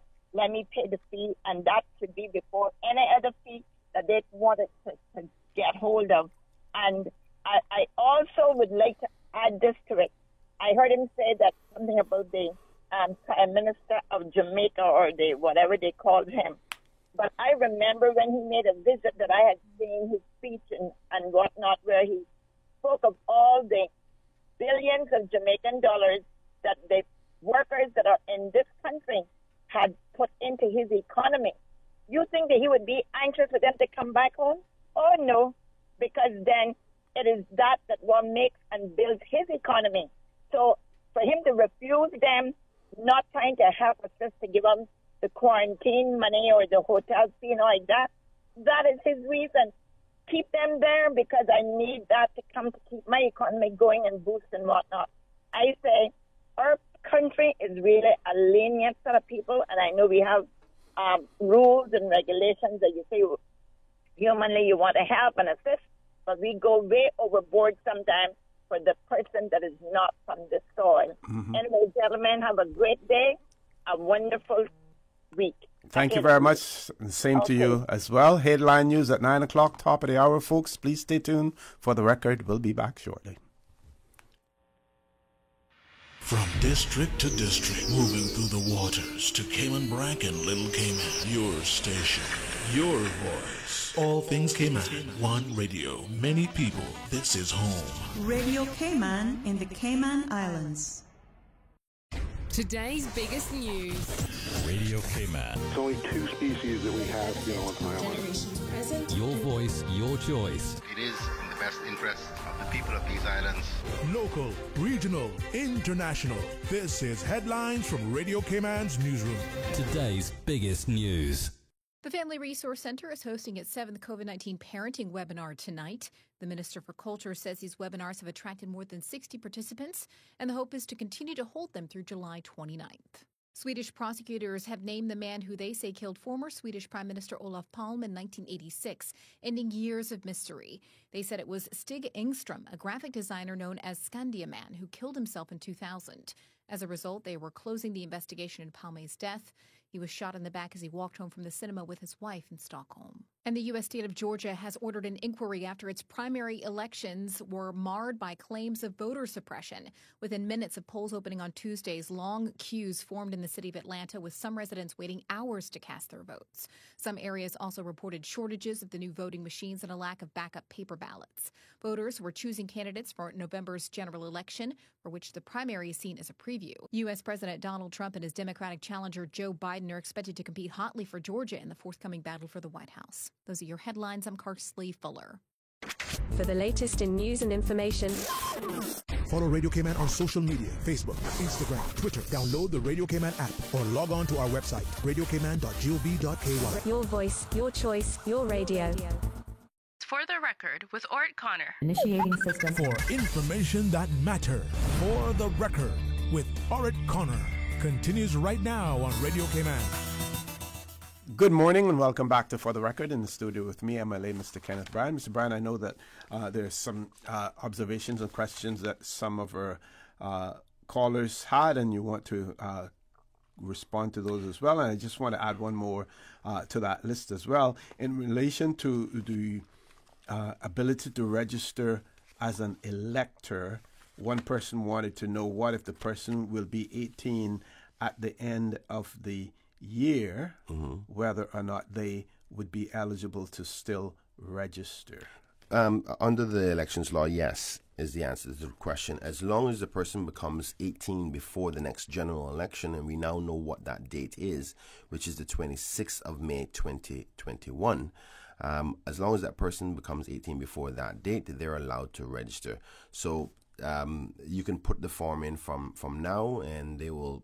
I'm not sure how the elections office goes about whether they wait to put them on the very last list, quarter before the election. But you can technically take that form in from now, and the registering officer from that district will deal with it appropriately for that person to be insured, to be on the list, as long as they meet the requirements under the elections law. Yep. I just want to finish off the comment in respect to Mr. Rankin, where he was saying that to use this pandemic to get back to normal, and I think he was specifically referring to the car situation.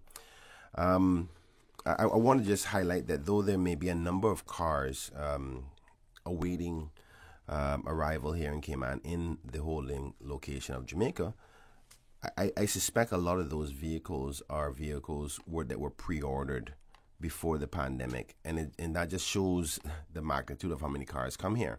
I think the supply and demand naturally will change, though, because this pandemic will cause many people to leave. I'm surprised I haven't seen a lot of used cars starting to come up for sale soon, where persons have left the island and have used cars. So we may have an abundance of used cars, and I think it's something Mr. Rankin highlighted that the government as well as legislators have to keep an eye on, because you don't want a flooded market of used vehicles all over the place that are not in function. A used vehicle in function is totally different, but used vehicles that are not operational can create an unsightly look for the country. I must say though, if the Lord ever permits me to become a minister in this country, that's one thing I have a serious problem with, and that's the beautification of our country. I hate to see vehicles on the side of the road. I hate to see sites and locations that are unkept. One of the things we, as traditionally as Caymanians, we've always taken pride in how our surroundings look. And I must say, since I was born in 1980 and I've grown up as a young boy in Georgetown, as poor as we may have been, we've always been taught to keep yourself and what you own and the appearance of it clean and presentable. We're getting a really, really terrible habit of this lackadaisical approach to you be on a main highway street, and then sometimes I see situations where there's a garage or a half-driven housing site with bush growing up all over. I think that there needs to be a harder policy position as well as enforcement position on sites that affect the average person. I believe we should take this opportunity where Caymanians are unemployed to try to go and beautify the country better. I'm not talking about just no cleanup. I'm talking about, you ever seen situations when you go across on the bypass? We see that the bypass that goes up to Cayman Bay is the difference between high-end West Bay Road and then in the industrial park area. That fence along there, which has a lot of industrial activity, used vehicles, old machinery and all that, I think there should be a wall across there, not necessarily a wall, a cement wall, but whether it be the mesh decorative art or what have you. But we have tourists coming from off the airport, taking onto that highway, going to the major hotels, and one of the first things they see is this industrial area. I really think we have to, and there is laws that kind of govern this, but it just never enforced in respect to unsightly scenes. I really despise it. I think it undermines our country and devalues our country, as well as surrounding properties of persons who own.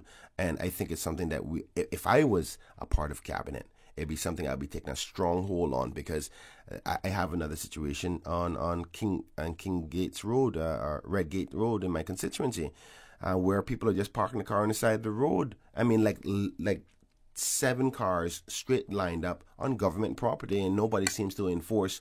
Well, who are these people? Why are they leaving their vehicles there? Why has it become derelict? Rats coming out of them and all that. I just really think that that's something we should get a hold of. So in respect to the cars, I think I went off track there a little bit in respect to that.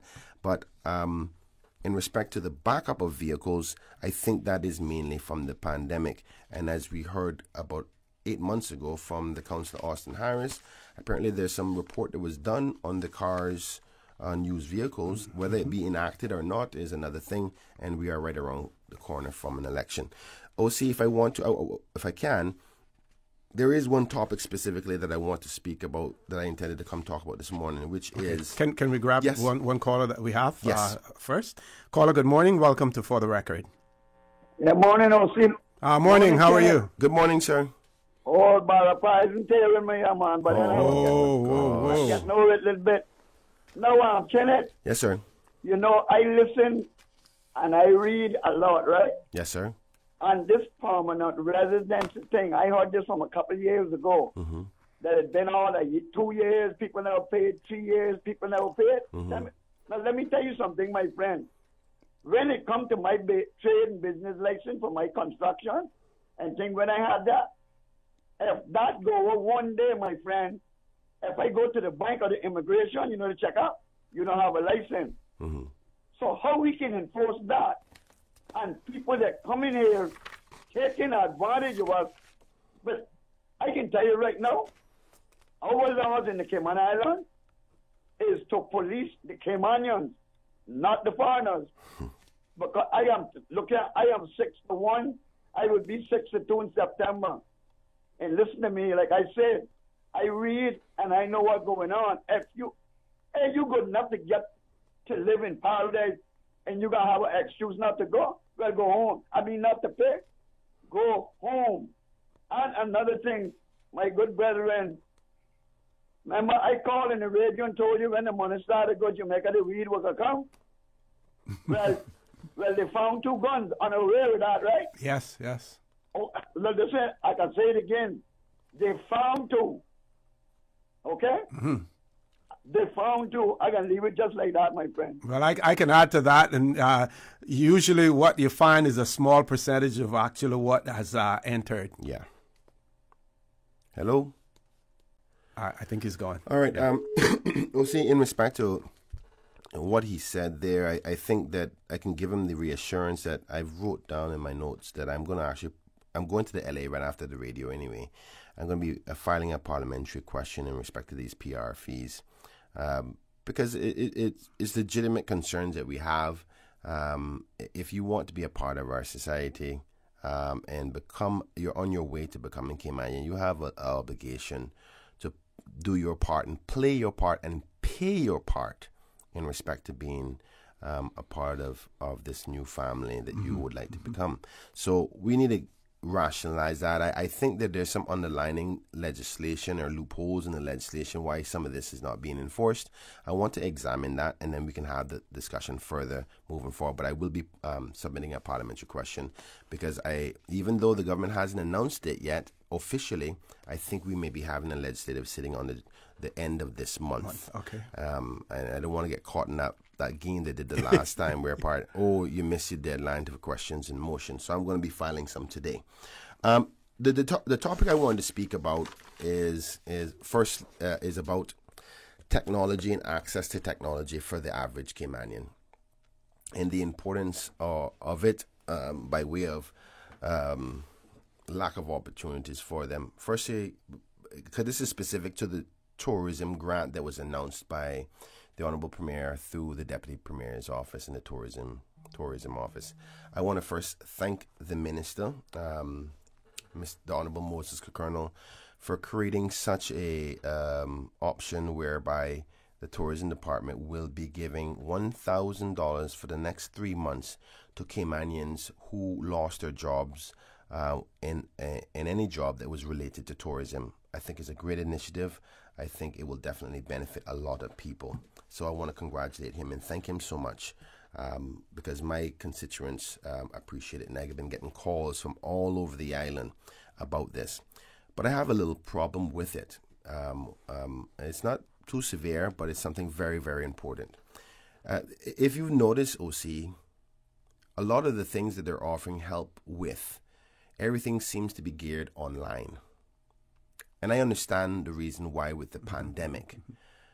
But I unfortunately have to recognize that there's so many Caymanians out there who don't have access to computers.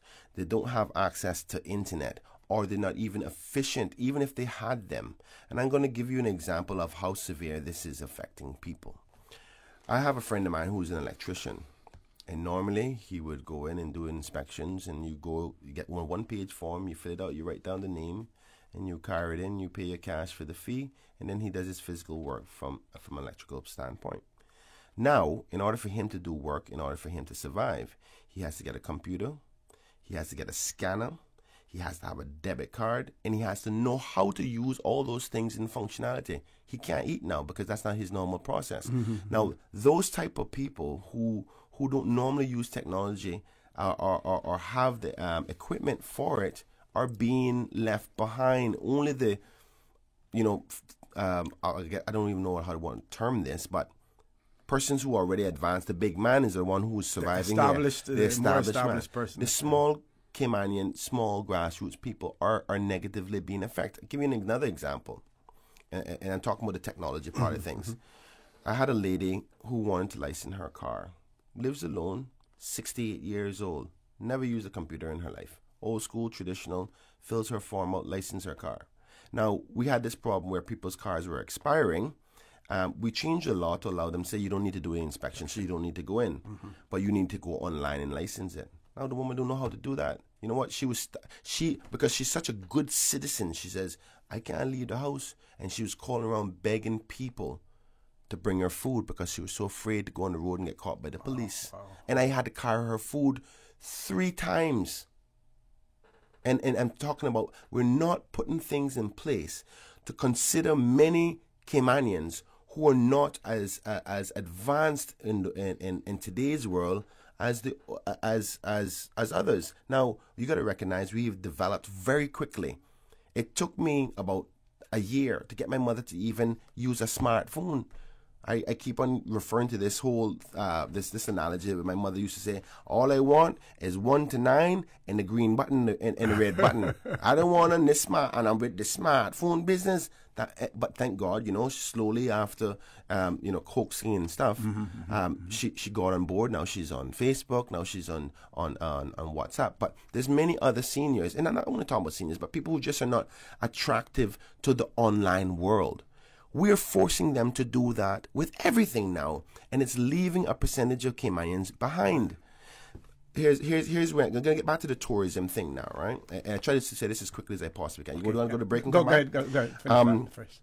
I think we should go to the break because this is something important. I don't want to just cut short on it, so I'll be happy to talk about it when we get back. Okay, folks, please stay tuned. For the record, we'll be back shortly.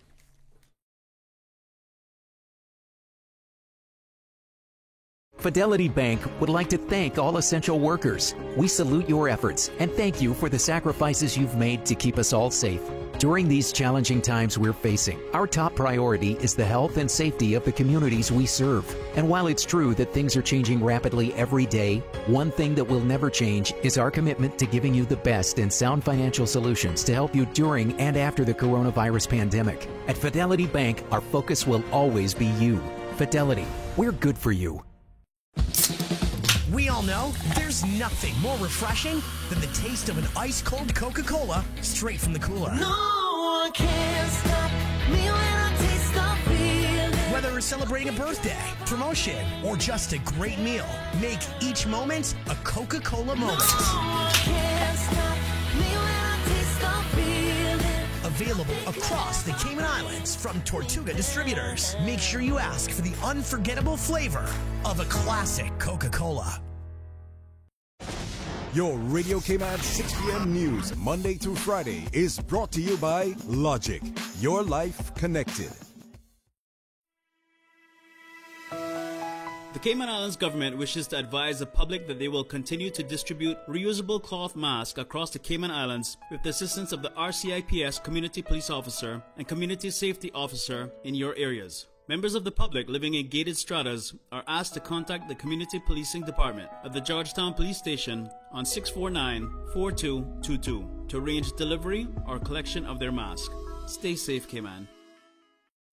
Hi, this is Danny Coleman, Director of Hazard Management Cayman Islands. We are now in the hurricane season, and for information on how to prepare and stay safe, please visit our website, www.caymanprepared.ky. Some top tips to bear in mind, given that we are still in the midst of COVID-19. Please make sure you have a mask and sanitizer, you have food supplies to last for 3 to 5 days, a portable radio, personal hygiene and sanitation items, and medical supplies, and any other specific items your family may need during a hurricane. Make sure you know where you will shelter in the event of a storm. If you have pets, please make sure provisions are in place for them too, as the majority of shelters will not take pets. Please visit our website for more tips and tricks on www.caymanprepared.ky or call us on 945-4624. Stay safe, Cayman. Travel between the 3 Cayman Islands remains restricted until further notice. Persons may only travel between Grand Cayman, Cayman Brac and Little Cayman to provide essential services or for emergency medical purposes. Persons traveling between any of the 3 islands may do this by contacting BRAC Travel at gov.ky with the details of their proposed travel, including purpose of visit, length of stay, accommodations, etc. Applications will be processed on a case-by-case basis. All individuals traveling to the sister islands from Grand Cayman must undergo a 14-day mandatory isolation period at a government facility. They will be tested on the 15th day, and direct transportation to the airport will be arranged if they have a negative result. For the record, with Ort Connor. Initiating system. For information that matter. For the record, with Ort Connor. Continues right now on Radio Cayman. Good morning and welcome back to For the Record. In the studio with me this morning, MLA, Mr. Kenneth Bryan. Mr. Bryan, Mike is back to you. Thank you, Mr. Connor. I'm getting back to the topic we were talking about, and it's basically leaving many of our Caymanians behind because we're forcing them to get assistance or use any services online. We have to recognize that we're a fast-paced and developed country, and there's still many of our Caymanians who have not come forward with the new world in respect to everything being done online or being done on computers. And I don't think that, though I'm not saying that we shouldn't develop and move forward, I appreciate that. I think that's the way forward. But we have to recognize there's some people who have not gotten to that stage, which asks me the question, how many classes are we offering to our community to say, listen, you know, maybe you should take computer classes or get up to date with smartphones and the apps options. Like ideally, I have 3 WhatsApp broadcast lists for my constituency, and thank God for WhatsApp and people who use WhatsApp because it allows me to get to them quite easily, quite quickly. I wish everybody was, but I gotta recognize there's some people that are not. So I have another list of people who just don't use that. They got a house phone and that's that. They don't got a lot of technology. The farthest they'll go is their cable box, and even then they say, "Boy, all these channels are not really up with all these channels." They stick to their 4 channels, and that's that. Those people are being left behind. And I go back now to the tourism grant, which is something very important. And again, I congratulate the government for coming up with the necessary funds to assist these people. But here's an example of a call that I got. A housekeeper, don't got no smartphone, got a simple, the little $59 phone. She got her telephone numbers, her main people that she calls all the time, do nothing but that. She hears that government want to have persons registered who are unemployed. This is the first time they did the registration about persons being unemployed in the tourism.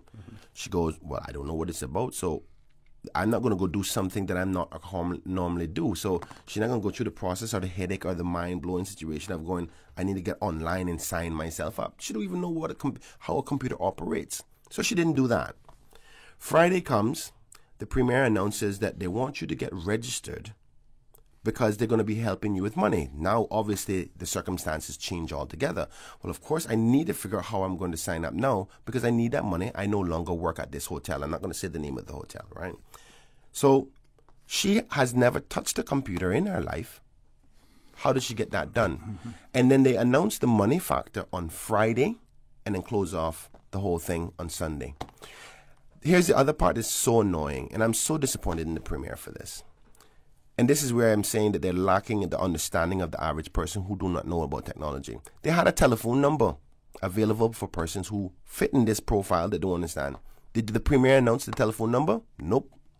He only announced the online thing. So little Miss, let me just call her Miss X, I don't want to call her name, that don't know nothing about the computers, Arlen were only business about the online thing. He wasn't business about her and how she was going to get help. Who was helping her?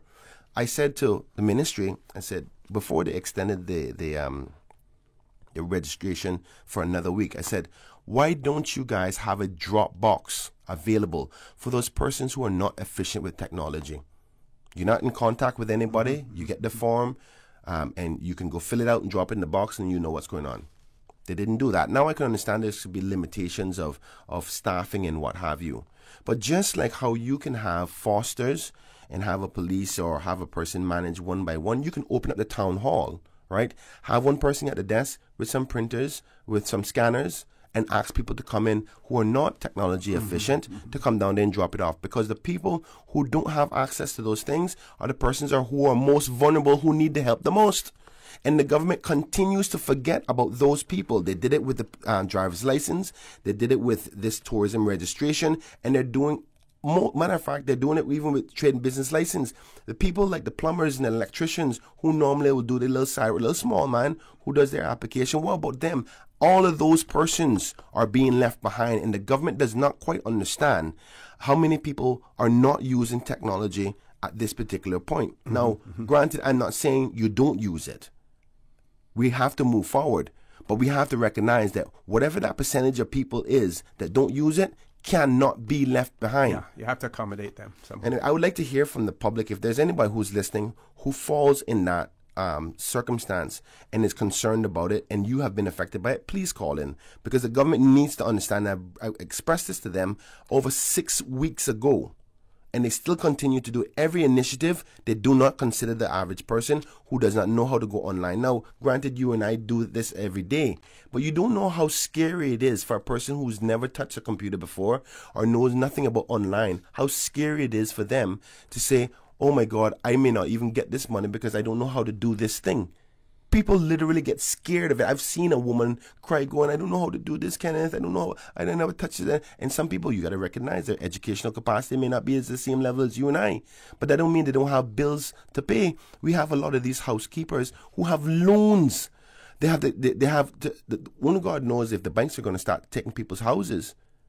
So all of the housekeepers, the gardeners, the beachmen, those persons who say, well, okay, they're in that job category usually because of their the lacking in the job skill set. So chances are they're higher probability they don't know nothing about computers, but we're not factoring them in. And I'm sorry. I appreciate the initiative. All kudos to the Honorable Deputy Premier, Moses Kekrono, but I am not satisfied that you have considered those persons. And what I would like the government to do is to extend it again. I was up all night Sunday night trying to get people registered because when people recognized the money was involved to help them, it only had 2 days to do so. So that being said, I want the government to extend it another longer period. If they don't want to open up the services to assist them, then I'll do every single one of them myself.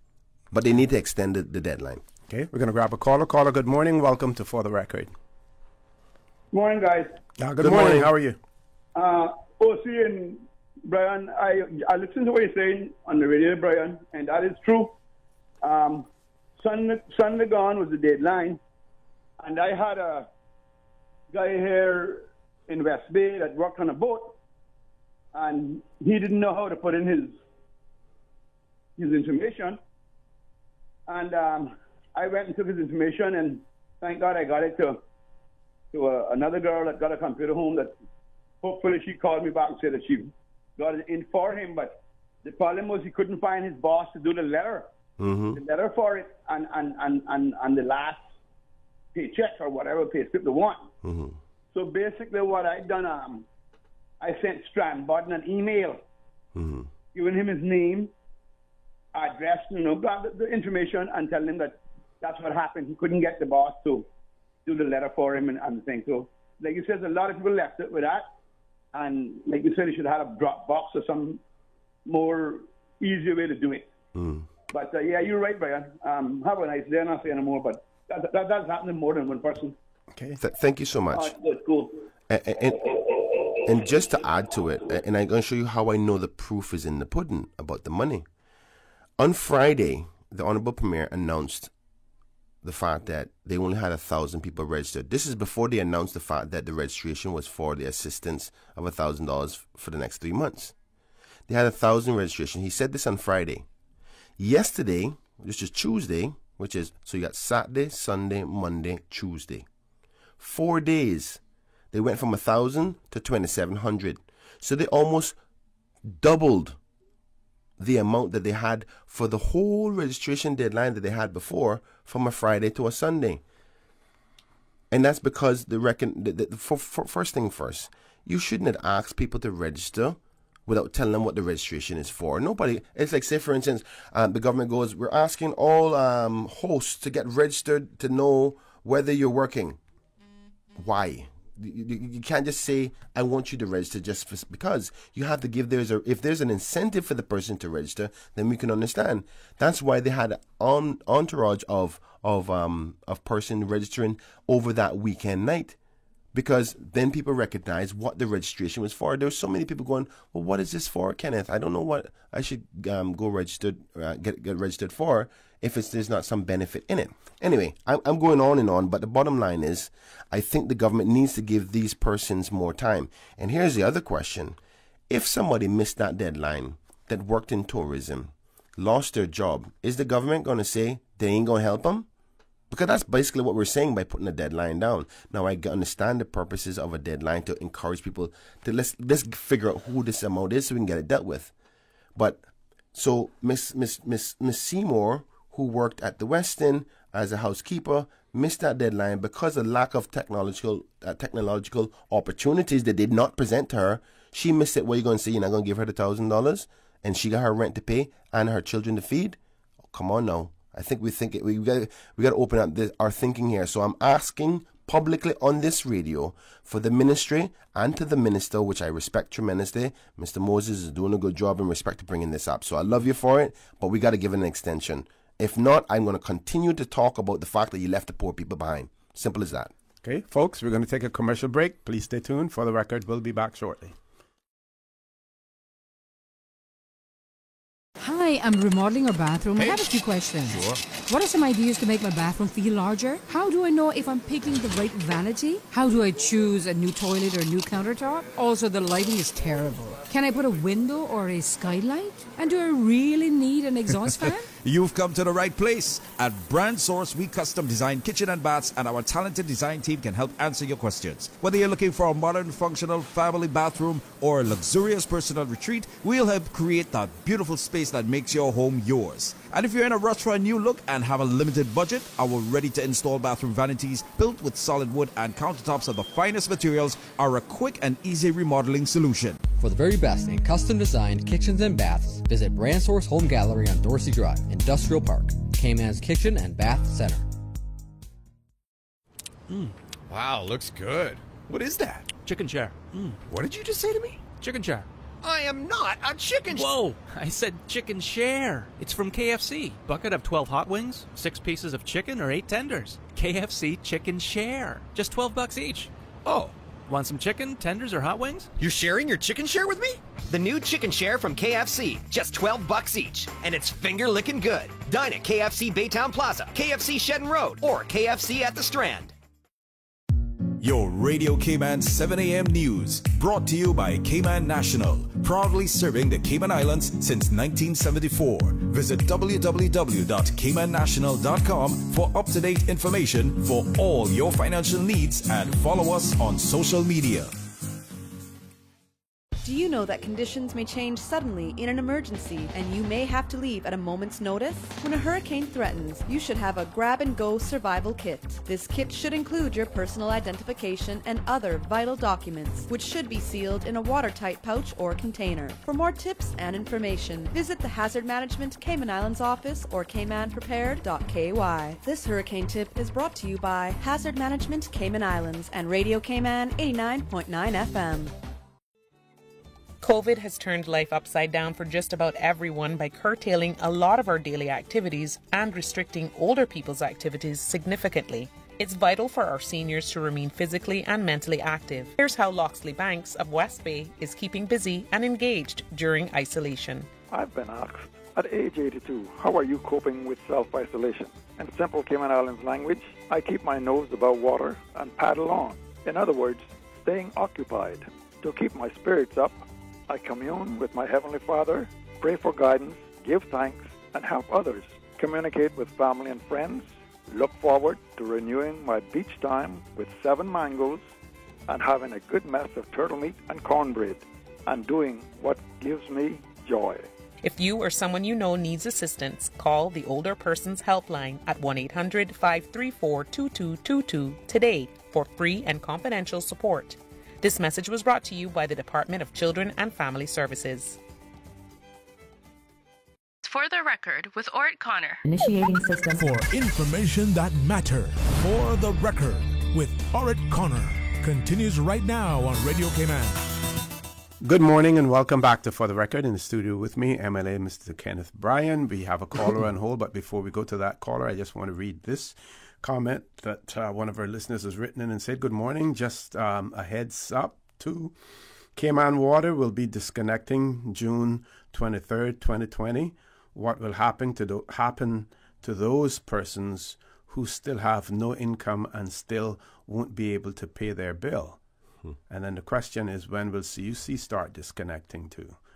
Let's go to the phone lines. Caller, good morning. Welcome to For the Record.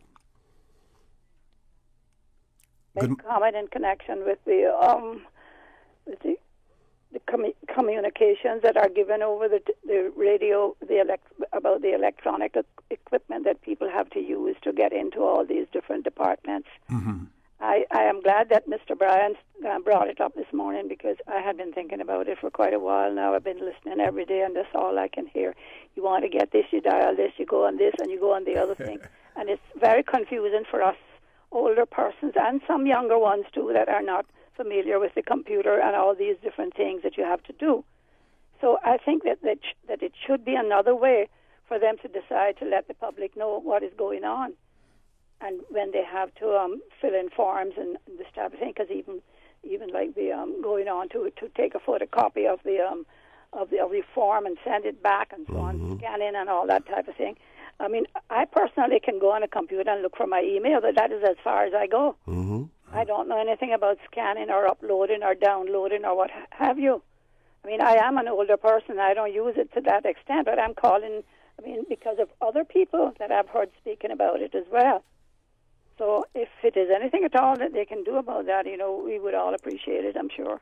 Certainly. Okay. Thank you so much, ma'am. Thank you very much. Thank you, Mr. Bryan. We appreciate it. You're welcome, ma'am.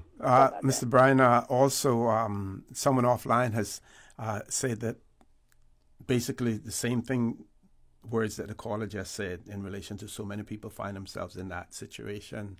And they wanted you to give out your contact number, for them if they find themselves in that position. Yes, please do. If you could give your contact number. My telephone number is 926-0005. That is 926-0005.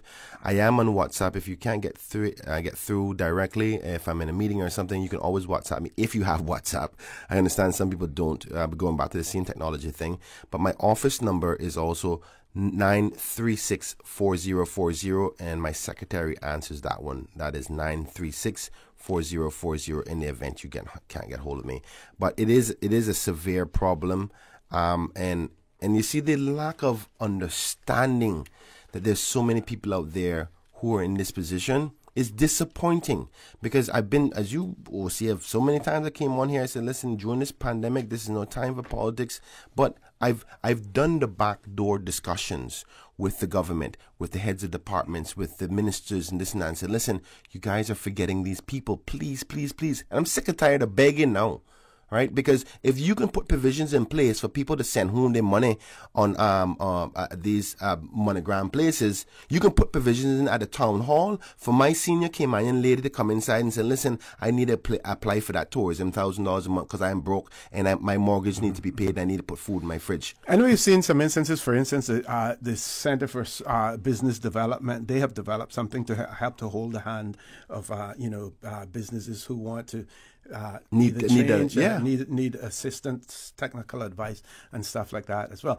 I want to go to the issue of permanent residence and the fees. And I did some research, because the whole thing with permanent residence now in our immigration law, there's so many ways that you can obtain permanent residence as investors, as person of independent means, spouse of a Caymanian. But Section 38, subsection 1 of the immigration law reads that the board or the chief immigration officer may, in respect of any person who has been granted permission to reside permanently in the islands, they can revoke such permission where, and there are various sections under which it can be revoked. And the one that I want to point out, it has to do with if the person is delinquent for a period of more than 90 days with respect to the payment of prescribed fees relating to the right to reside permanently in the islands. I'll read that again. If the person is delinquent for a period of more than 90 days with respect to the payment of prescribed fees relating to the right to reside permanently in the islands. Now, I haven't seen one of those letters recently in relation to permanent residence with the right to work. But in my day, those letters, when they went out, it also said basically, and I'm paraphrasing, that your right to continue to reside permanently in the islands was conditioned on the payment of those fees. Yeah. So if you fail to pay the fee, if you have the right permanent residency with the right to work, and you fail to pay the right to work fee, you basically, your permanent residency would lapse. So now we have a provision in here that the chief immigration officer or the board can revoke the permanent residency if you fail to pay, if you allow, for more than 90 days to be delinquent in terms of your payment of fees. So I believe that the law is there that allows that to be done. Now, whether or not there's any loophole that any lawyers have discovered in relation to that. Now, I do know that it is quite possible, depending on what category of employment that you were in, and if you haven't paid your work permit fees for, let's say, the right to work part of the fee for, let's say, 10 years, you could owe the government $100,000 or more easily. But and if this legislation is not sufficient, if there is so much money outstanding in relation to the payment of fees, then the government may want to look at retrospective legislation that allows them to collect those fees. Now, I know that many governments and even lawyers and the law profession, they're averse to retrospective legislation because they feel that it is not good legislation because you can go and criminalize something that I have done before that wasn't a criminal act and stuff like that.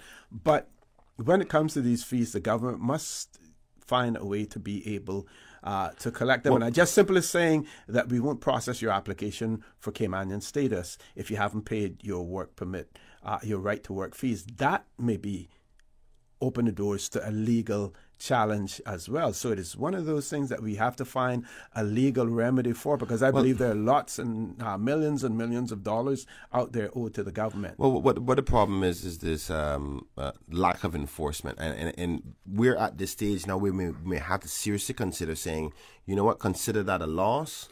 There's too much technicalities in it to challenge it. But I mean, I say that on the premise of not knowing exactly how much money is out there and is owed. But I think that the government may want to consider, like, listen, up to the last term even, the last 2 years, whatever, or even start fresh from a day selected in the, coming up to say, listen, as of this day, we will no longer take any kind of leniency whatsoever, and there's a forgiveness for what happened before because of the legal technicalities of what the law says and the loopholes and what have you. Or maybe take a percentage of it so that you don't lose everything. You say, okay, you'll pay 25 cents on the dollar. Yeah.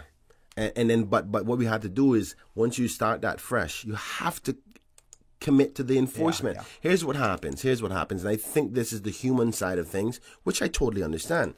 Say, for instance, you have somebody who had PR, been in Cayman as a work permit holder up to 9 years.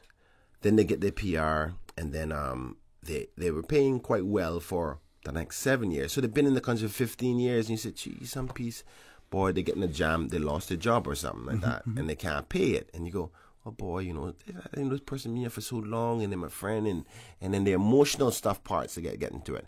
Now, I get that, because there's many people who are on PR that I know, and I've said, boy, I thought you were Caymanian by now, but they're not, they're on PR. But they'll call and go, well, boy, owe the government $5,000, $6,000. I said, you haven't been paying my country money? I said, that the money I take to take care of my children in Georgetown Central. I said, I'm sorry, that's the way I draw the line. You know what I'm saying? So I understand the emotional part of the hardness of enforcement, but this is one of those areas you just can't, you just has to be black and white. You don't pay it, you don't have it. Yeah. Simple. But you have to start that over so people know from now. So listen, if you don't find the money, you might as well say you're on the next flight. Because what we have allowed to happen is this culture of deference. We continue to defer it in taking leniency rather than everybody collectively. And they should never make it be political, because here's the other part that you got to be worried about from a policy perspective. Many politicians know that those persons are this close to becoming status holders, and they don't want to take them off. You understand what I'm saying? Because that person who's a PR resident right now, a person, my political advisor is going to beat me to pieces when I get off this radio. You know what he's going to say? You crazy? Some of them PR persons going to be status holders soon, and they can vote for you. That's what he's going to say. But the honest truth about the matter, OC, is that you can't have your cake and eat it too. Now, because of this political approach to things and being lenient and saying, well, okay, boy, we don't want to take them off, and if it come down too hard, when they become Caymanians, they're not going to like our administration or what have you. If that's the case, give a forgiveness for all of that and let it know it's a country's approach moving forward. From now on, it's a hardball approach no matter which administration come in. Matter of fact, the collection of this fee should be done by the governor. Then we won't have the politics involved in it. What you need to tell your political advisor also that if you're a man of principle, then do you really want the vote of someone who has defrauded the Cayman Islands government? He's listening, so I know. As well, do you really want the vote if I'm a principled person? Sure. And I just want to add one more thing to that makes it even more complicated. And we discussed this off the air before. A person who has permanent residence, free of any restriction on the time that you may remain in the territory for after 12 months. And if you've been residing in the Cayman Islands for at least 5 years, which you would have to be that in order to have gotten a permanent residence in the first place, right? Entitled to be registered as a British Overseas Territory citizen. That is, hold the passport, Cayman Islands passport. So that person is now holding a Cayman passport as all well. The benefits. Don't possess Caymanian status because you don't have to possess Caymanian status necessarily to be able to hold a passport. All you have to do is to be a permanent residence, free from immigration controls for 12 months, and you apply under the British Nationality Act for a Cayman Islands passport. A person now has in their hands comfortably and feels secure in holding a passport. And some of them, I must be honest, some of them believe that they need not do anything else, that they believe that they're Caymanians. Now they're realizing, now that they have to apply for Caymanian status, they're applying for Caymanian status under the grounds of being a British Overseas Territory citizen. They became a British Overseas Territory citizen by virtue of having the permanent residency that they haven't paid the fees for many years. So, they're adding insult to injury. Time for us to take a commercial break. Folks, please stay tuned. For the record, we'll be back shortly. At Seaboard Marine, customers often ask us questions about their shipments. Hi, I'm thinking of buying a car from the States. Which port do you ship out of? Hi, we ship out of Miami, Houston, and Brooklyn. Just let us know your port of choice and we can provide you with a quotation and answer any questions you may have on insuring and protecting your vehicle during its journey. Shipping shore to shore, Seaboard. The 8 a.m. news is brought to you Monday through Friday by the Chamber of Commerce Pension Plan. For information as it happens and questions on the Emergency Withdrawal Pension Program, visit chamberpension.ky. Oh gosh.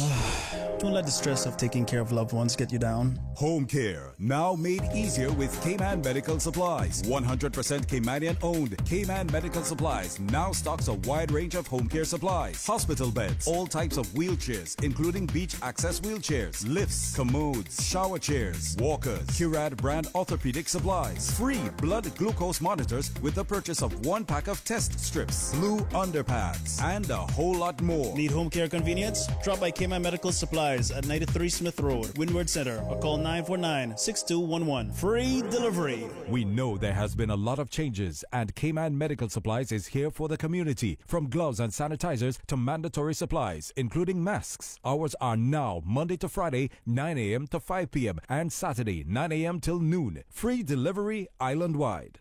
Home, which should be a haven, can even be less of a safe space during curfew if someone is experiencing child abuse. If you or anyone you know is being abused, help is nearby. For emergencies, call 911. They will redirect your call to the relevant agencies. For general guidelines and inquiries, call the Multi-Agency Safeguarding Hub, MASH, at 1-800-534-2273 or 945-0545. Alternatively, email mash@gov.ky.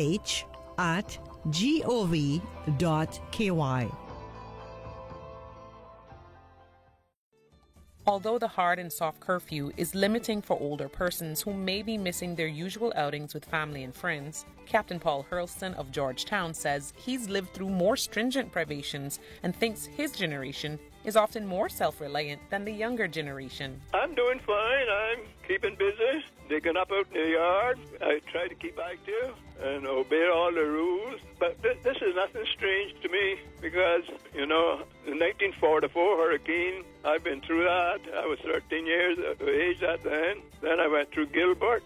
I went through Ivan. And now this is not affecting me. I'm old-fashioned, you know. I don't have any credit cards, no WhatsApp, none of the modern equipment. So I'm doing very well. If you or someone you know needs assistance, call the Older Persons Helpline at 1-800-534-2222 today for free and confidential support. This message was brought to you by the Department of Children and Family Services.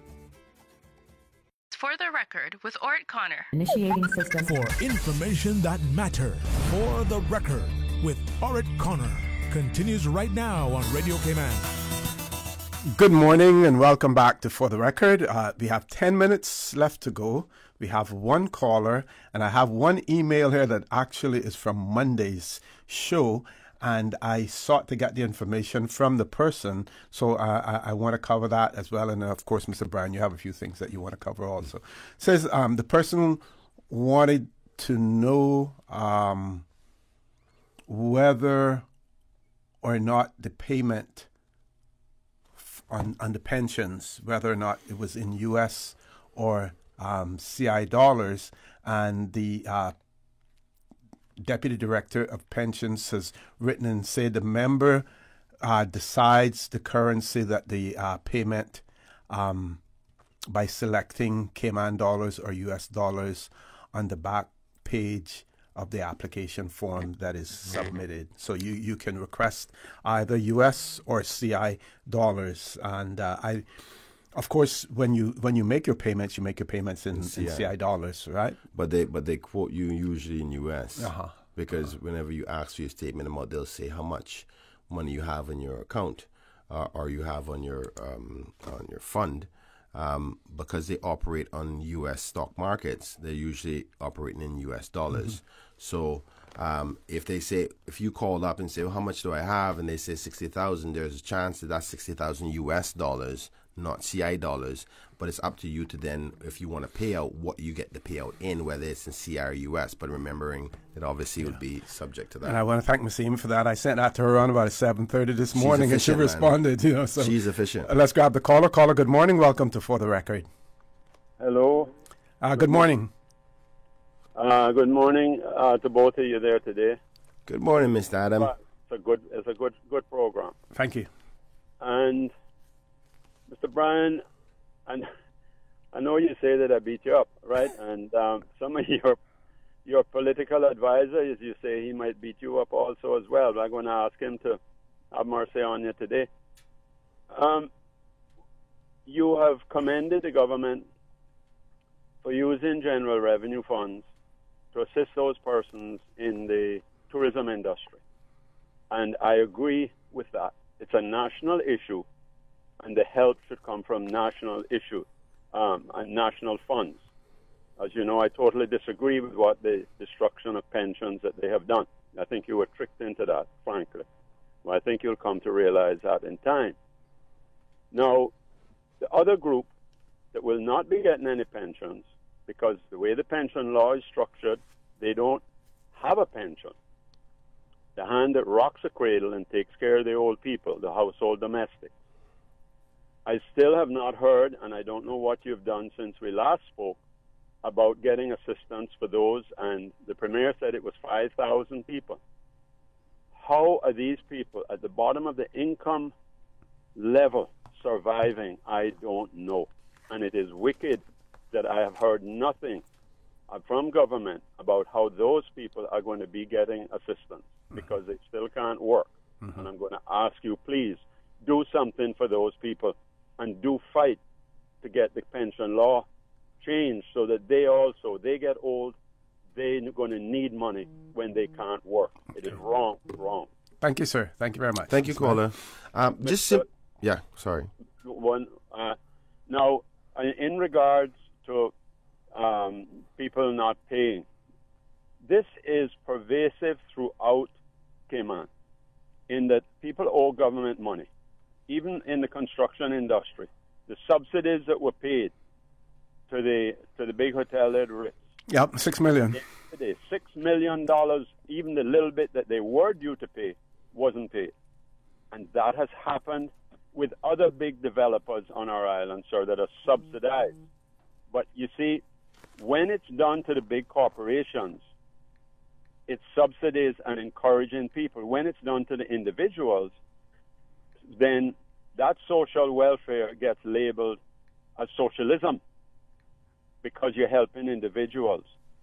But the big people need to pay their way. Construction has not paid its way for the resulting development and the burden on government. Everybody needs to pay its way. And remember, in other countries, these subsidies are given for the reason that they see that when the people work, then they will pay income tax. We don't have income tax here, so we don't collect on the back end. And that all these subsidies paid to companies coming in here, we need to do it. And on the PR situation, PR... Very quickly, caller, we're closing in. Right, sir.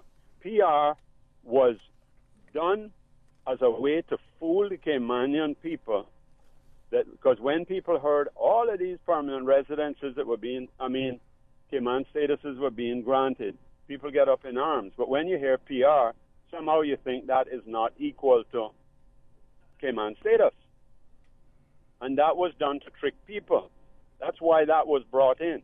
Well, actually, PR was, I wouldn't say that. I would disagree with you there, Colin, because PR was in the original 1972 immigration law, the right to reside permanently in the islands. It may not have been as extensive as it is now, but it was always there. Thank you, sir. Okay. And because, as you know, even Cayman status by a grant, except the grant by cabinet, can also be revoked under certain conditions. Mm-hmm. But it's a confusion that they took a little thing, a small thing, and blew it up into a big balloon to fool the people. Okay. And then now the fees that are paid, in effect, it's still a work permit, but instead of the employer paying the fee, the individual is supposed to pay the fee. Well, it's a choice, either the employer or the employee. Caller, I got to ask you to leave us there, though. Thank you very much. Take care, Mr. Bryan. OC, I want to say thank you so much. I want to thank you to the caller as well, Mr. Adams. He's my constituent and a very positive man, even though he beats me up all the time, but I love him to death. I want to thank all those persons who contributed to the show by calling in today or sending in texts. It's always a pleasure to interact with you and have dialogue with you about the important matters of the country. I'm sorry I didn't get to talk about as many things I would like to talk about today, but you can continue to follow me on social media, those who have social media, or follow me on other shows that I am on. And they're asking you if you can give out your number yes, again. Yes, 926-0005. That is 926-0005. That's my personal mobile. My office number is 936-4040. If you don't get hold of me right away, you can always send me a WhatsApp message and I will respond to you at some point in the day. Or if not, you can just text me if you're accustomed to that way of process. It's a pleasure to talk to everybody. God bless you, OC. Thank you for having me. I look forward to seeing you in 2 weeks. And I want to say that it looks like maybe by the end of this month we'll be back to some level of normalcy. At least I can get a haircut. I think that we're all looking forward to that. I better go call my barber today and say, listen, you better be ready with some sharp razors because I need fixing up. But that being said, remember everybody, please stay vigilant. Yep. We're not out of the woodworks yet. So, don't put your guard down. And for those kids who are working so hard at home and being so patient, I just want to say how proud of you I am. I know it's difficult under these circumstances, but Mommy and Daddy is proud of you and your representative is proud of you too. So keep up the good work, all right? Thank you so much. Folks, I want to thank you for allowing Radio Cayman and by extension For the Record into your homes, into your vehicles, as you traverse the roads of the Cayman Islands into your places of work as well. I also want to remind you that we are our brothers and our sisters' keepers. There is always someone out there who's less fortunate than we are, and I ask you to extend a helping hand to them. If you can't do that, then I suggest you donate to a worthy charity, because we always want to consider those who need, not necessarily those who want, or even those who crave. I say to you, have a great day. Continue to support your radio station, Radio Cayman. Join Sterling Dwayne Banks at 12:15 for Talk Today. And as usual, we ask the good Lord to bless these three beautiful, wonderful Cayman Islands. For the Record is brought to you by Vamped Motors, the only authorized Ford and Toyota dealership serving the Cayman Islands. K-Man Pharmacy Group, with a location in West Bay and professional pharmacy at CTMH Doctors Hospital. The K-Man Pharmacy Group has a location for you just around the corner. Seaboard Marine, with over 35 shipping ports, find your shipping solution by calling 949-4977 or visit seaboardmarine.com for competitive rates. FIS MoneyGram, the safest and most convenient way to send money worldwide. MoneyGram, bringing you closer. Coca-Cola, available across the Cayman Islands from Tortuga distributors. Accept no substitutes. Taste the feeling with Coca-Cola. Brand Source Home Gallery, inspiring luxury. And Fidelity Bank. Fidelity,